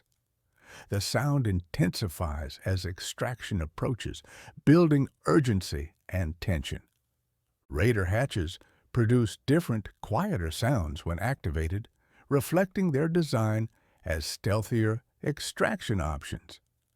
The reduced audio signature is part of what makes them valuable despite the key requirement. Other raiders produce sounds that provide tactical intelligence. Distant gunfire indicates combat, either raiders fighting ARC or PvP engagements. The direction and intensity of gunfire helps estimate distance and threat level. Footsteps from other players can be heard if they're not crouch walking, providing warning of approaching enemies. Voice lines from AI raiders or player communication create audio information. While the game uses AI-generated voices for NPCs, which has been controversial, these voice lines serve gameplay functions by communicating NPC actions and states. The sound propagation system creates realistic audio behavior where sounds diminish with distance, are blocked by terrain and structures, and interact with environmental conditions. This means raiders can use terrain to mask sounds, positioning themselves behind hills or inside buildings to reduce audio detection range. The tactical applications of sound are extensive. Raiders can lure ARC patrols by creating noise in specific locations, then ambushing them from unexpected angles. They can use loud distractions like grenades to cover the sound of breaching valuable containers. They can track other raiders by following gunfire sounds, either to assist or to ambush. Conversely, raiders can avoid detection by managing noise carefully, crouch walking through dangerous areas, avoiding unnecessary combat, breaching containers only when areas are confirmed clear, and planning escape routes that don't require loud actions like dropping from heights. The skill tree includes nodes that reduce noise generated by various actions, enabling more effective stealth builds. These skills don't eliminate sound entirely, but reduce detection range, allowing closer approaches before enemies hear you. From a lore perspective, the audio environment reflects the reality of operating in hostile territory. Raiders can't rely on radio communication without risking interception, so they depend on situational awareness and audio information. The distinctive sounds of ARC machines become part of Raider training, knowledge passed from experienced survivors to newcomers about what each sound means and how to respond. The fact that different machine types produce different sounds suggests they weren't designed with stealth in mind. ARC doesn't hide, they dominate through superior firepower and numbers. Their audio signatures might be intentional intimidation or simply byproducts of mechanical operation. Either way, Raiders learn to use these sounds against their creators. The audio design makes Topside feel alive and dangerous, even when nothing is visible. The distant sound of a bastion moving through ruins creates tension before visual contact. The skittering of ticks in dark buildings generates fear of ambush. The scanning sound of a snitch overhead creates urgency to find and destroy it before it calls reinforcements. Sound shapes the experience of being a raider in ways purely visual design cannot. The economics of survival, Speranza's financial systems. Beneath the combat and scavenging, ARC Raiders operates on economic systems that drive behavior and create incentives. Understanding these financial mechanics reveals how Speranza maintains its economy and how individual raiders accumulate wealth and resources. The primary currency is coins, earned through selling loot to traders, completing quests, and extracting successfully. Coins serve as the universal medium of exchange in Speranza, accepted by all traders for purchases and services.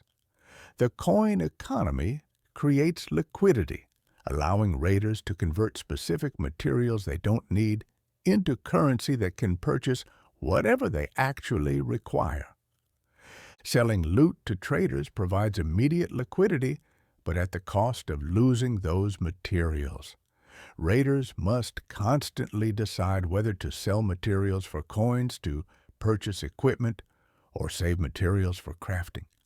This decision depends on workshop capabilities, blueprint availability, and immediate needs. A raider without the blueprint for a needed item must purchase it from traders using coins earned by selling other loot.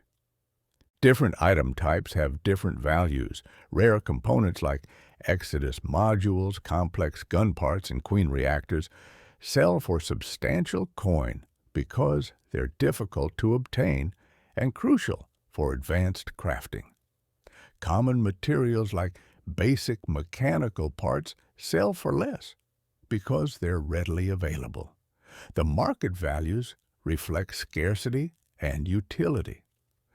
Blueprints can be sold for 5,000 coins each, providing significant income if you've already learned that recipe.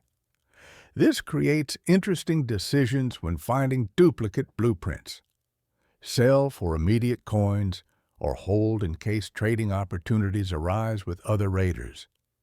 Quest rewards often include coins alongside materials and equipment, providing reliable income streams for raiders who focus on quest completion. Different traders offer different payment structures. Some quests provide more coins but fewer materials. Others, the reverse. Raiders optimize quest selection based on what they need more urgently. The second currency is cred, earned through completing feats during raids. Feats are in-game objectives, like destroying specific numbers of ARC types, collecting certain materials, or accomplishing particular challenges. Cred is spent on Raider decks, the cosmetic unlock trees that provide appearance customization and visual progression. The dual currency system separates functional economy from cosmetic economy.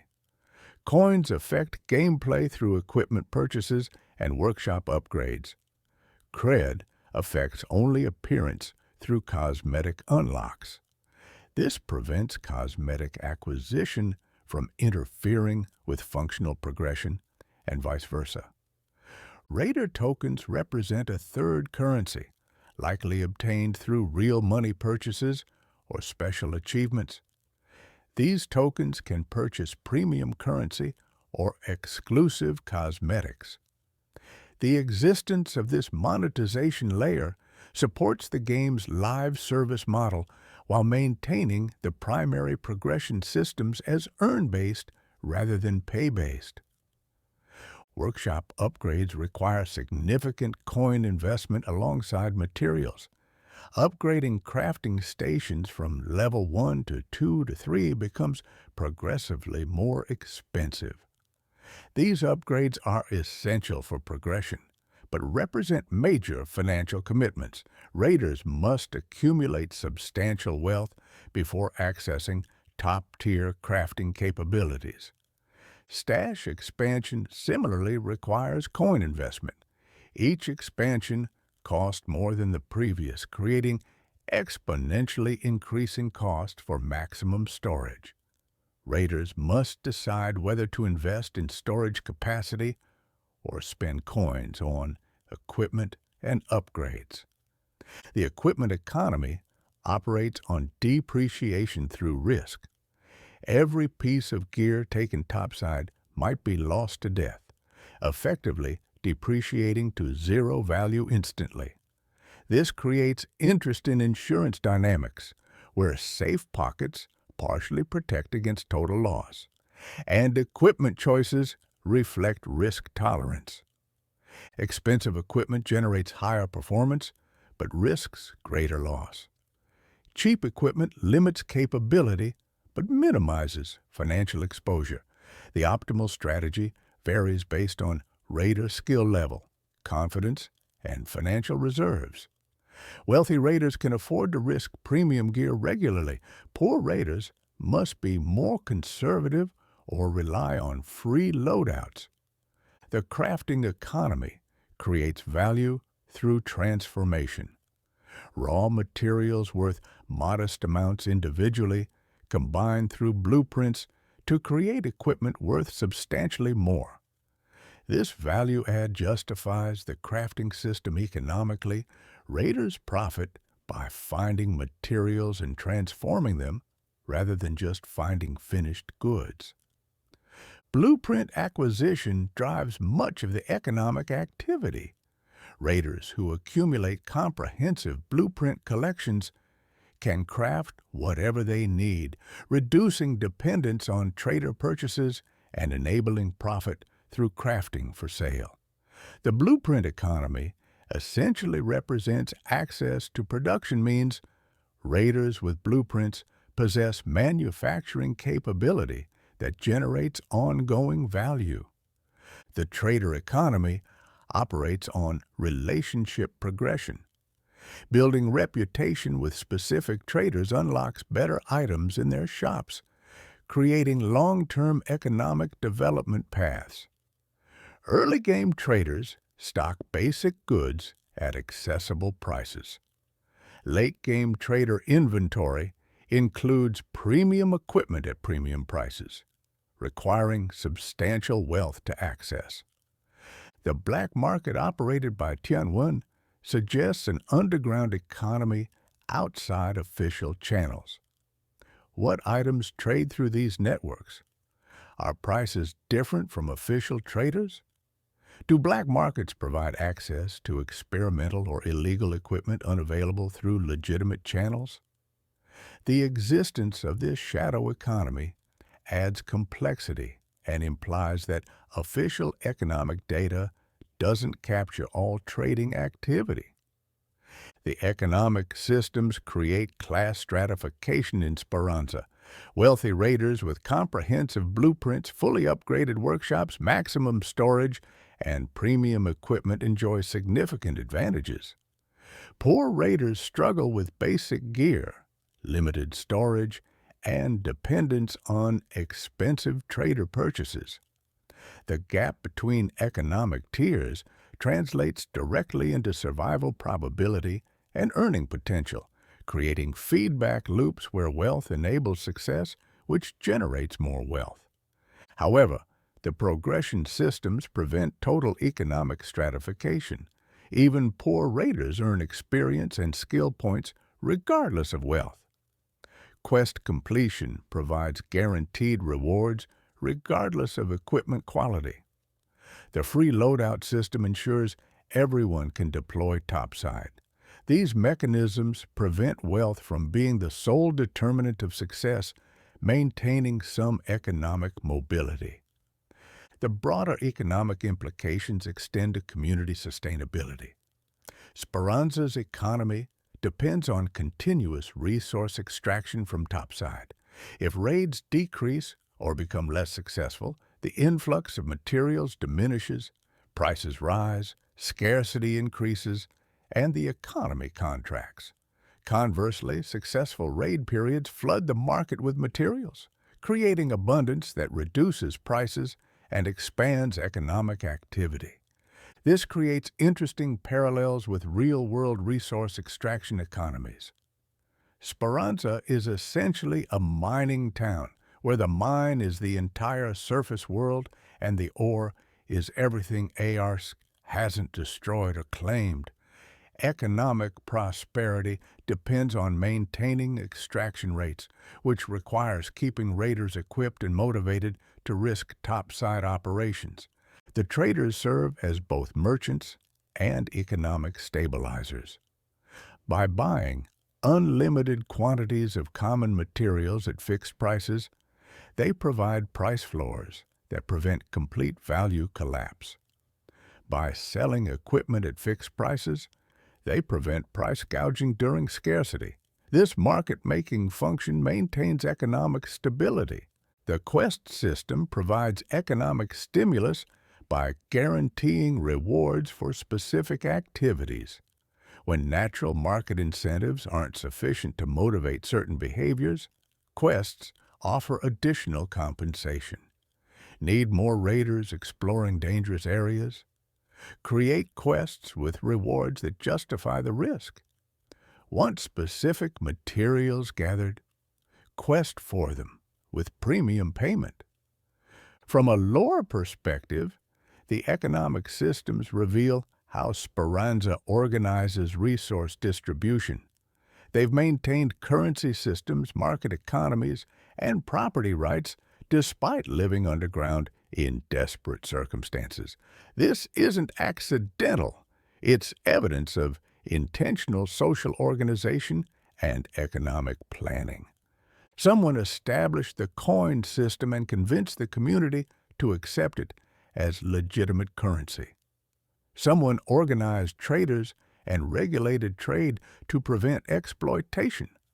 Someone designed quest rewards to incentivize community beneficial activities.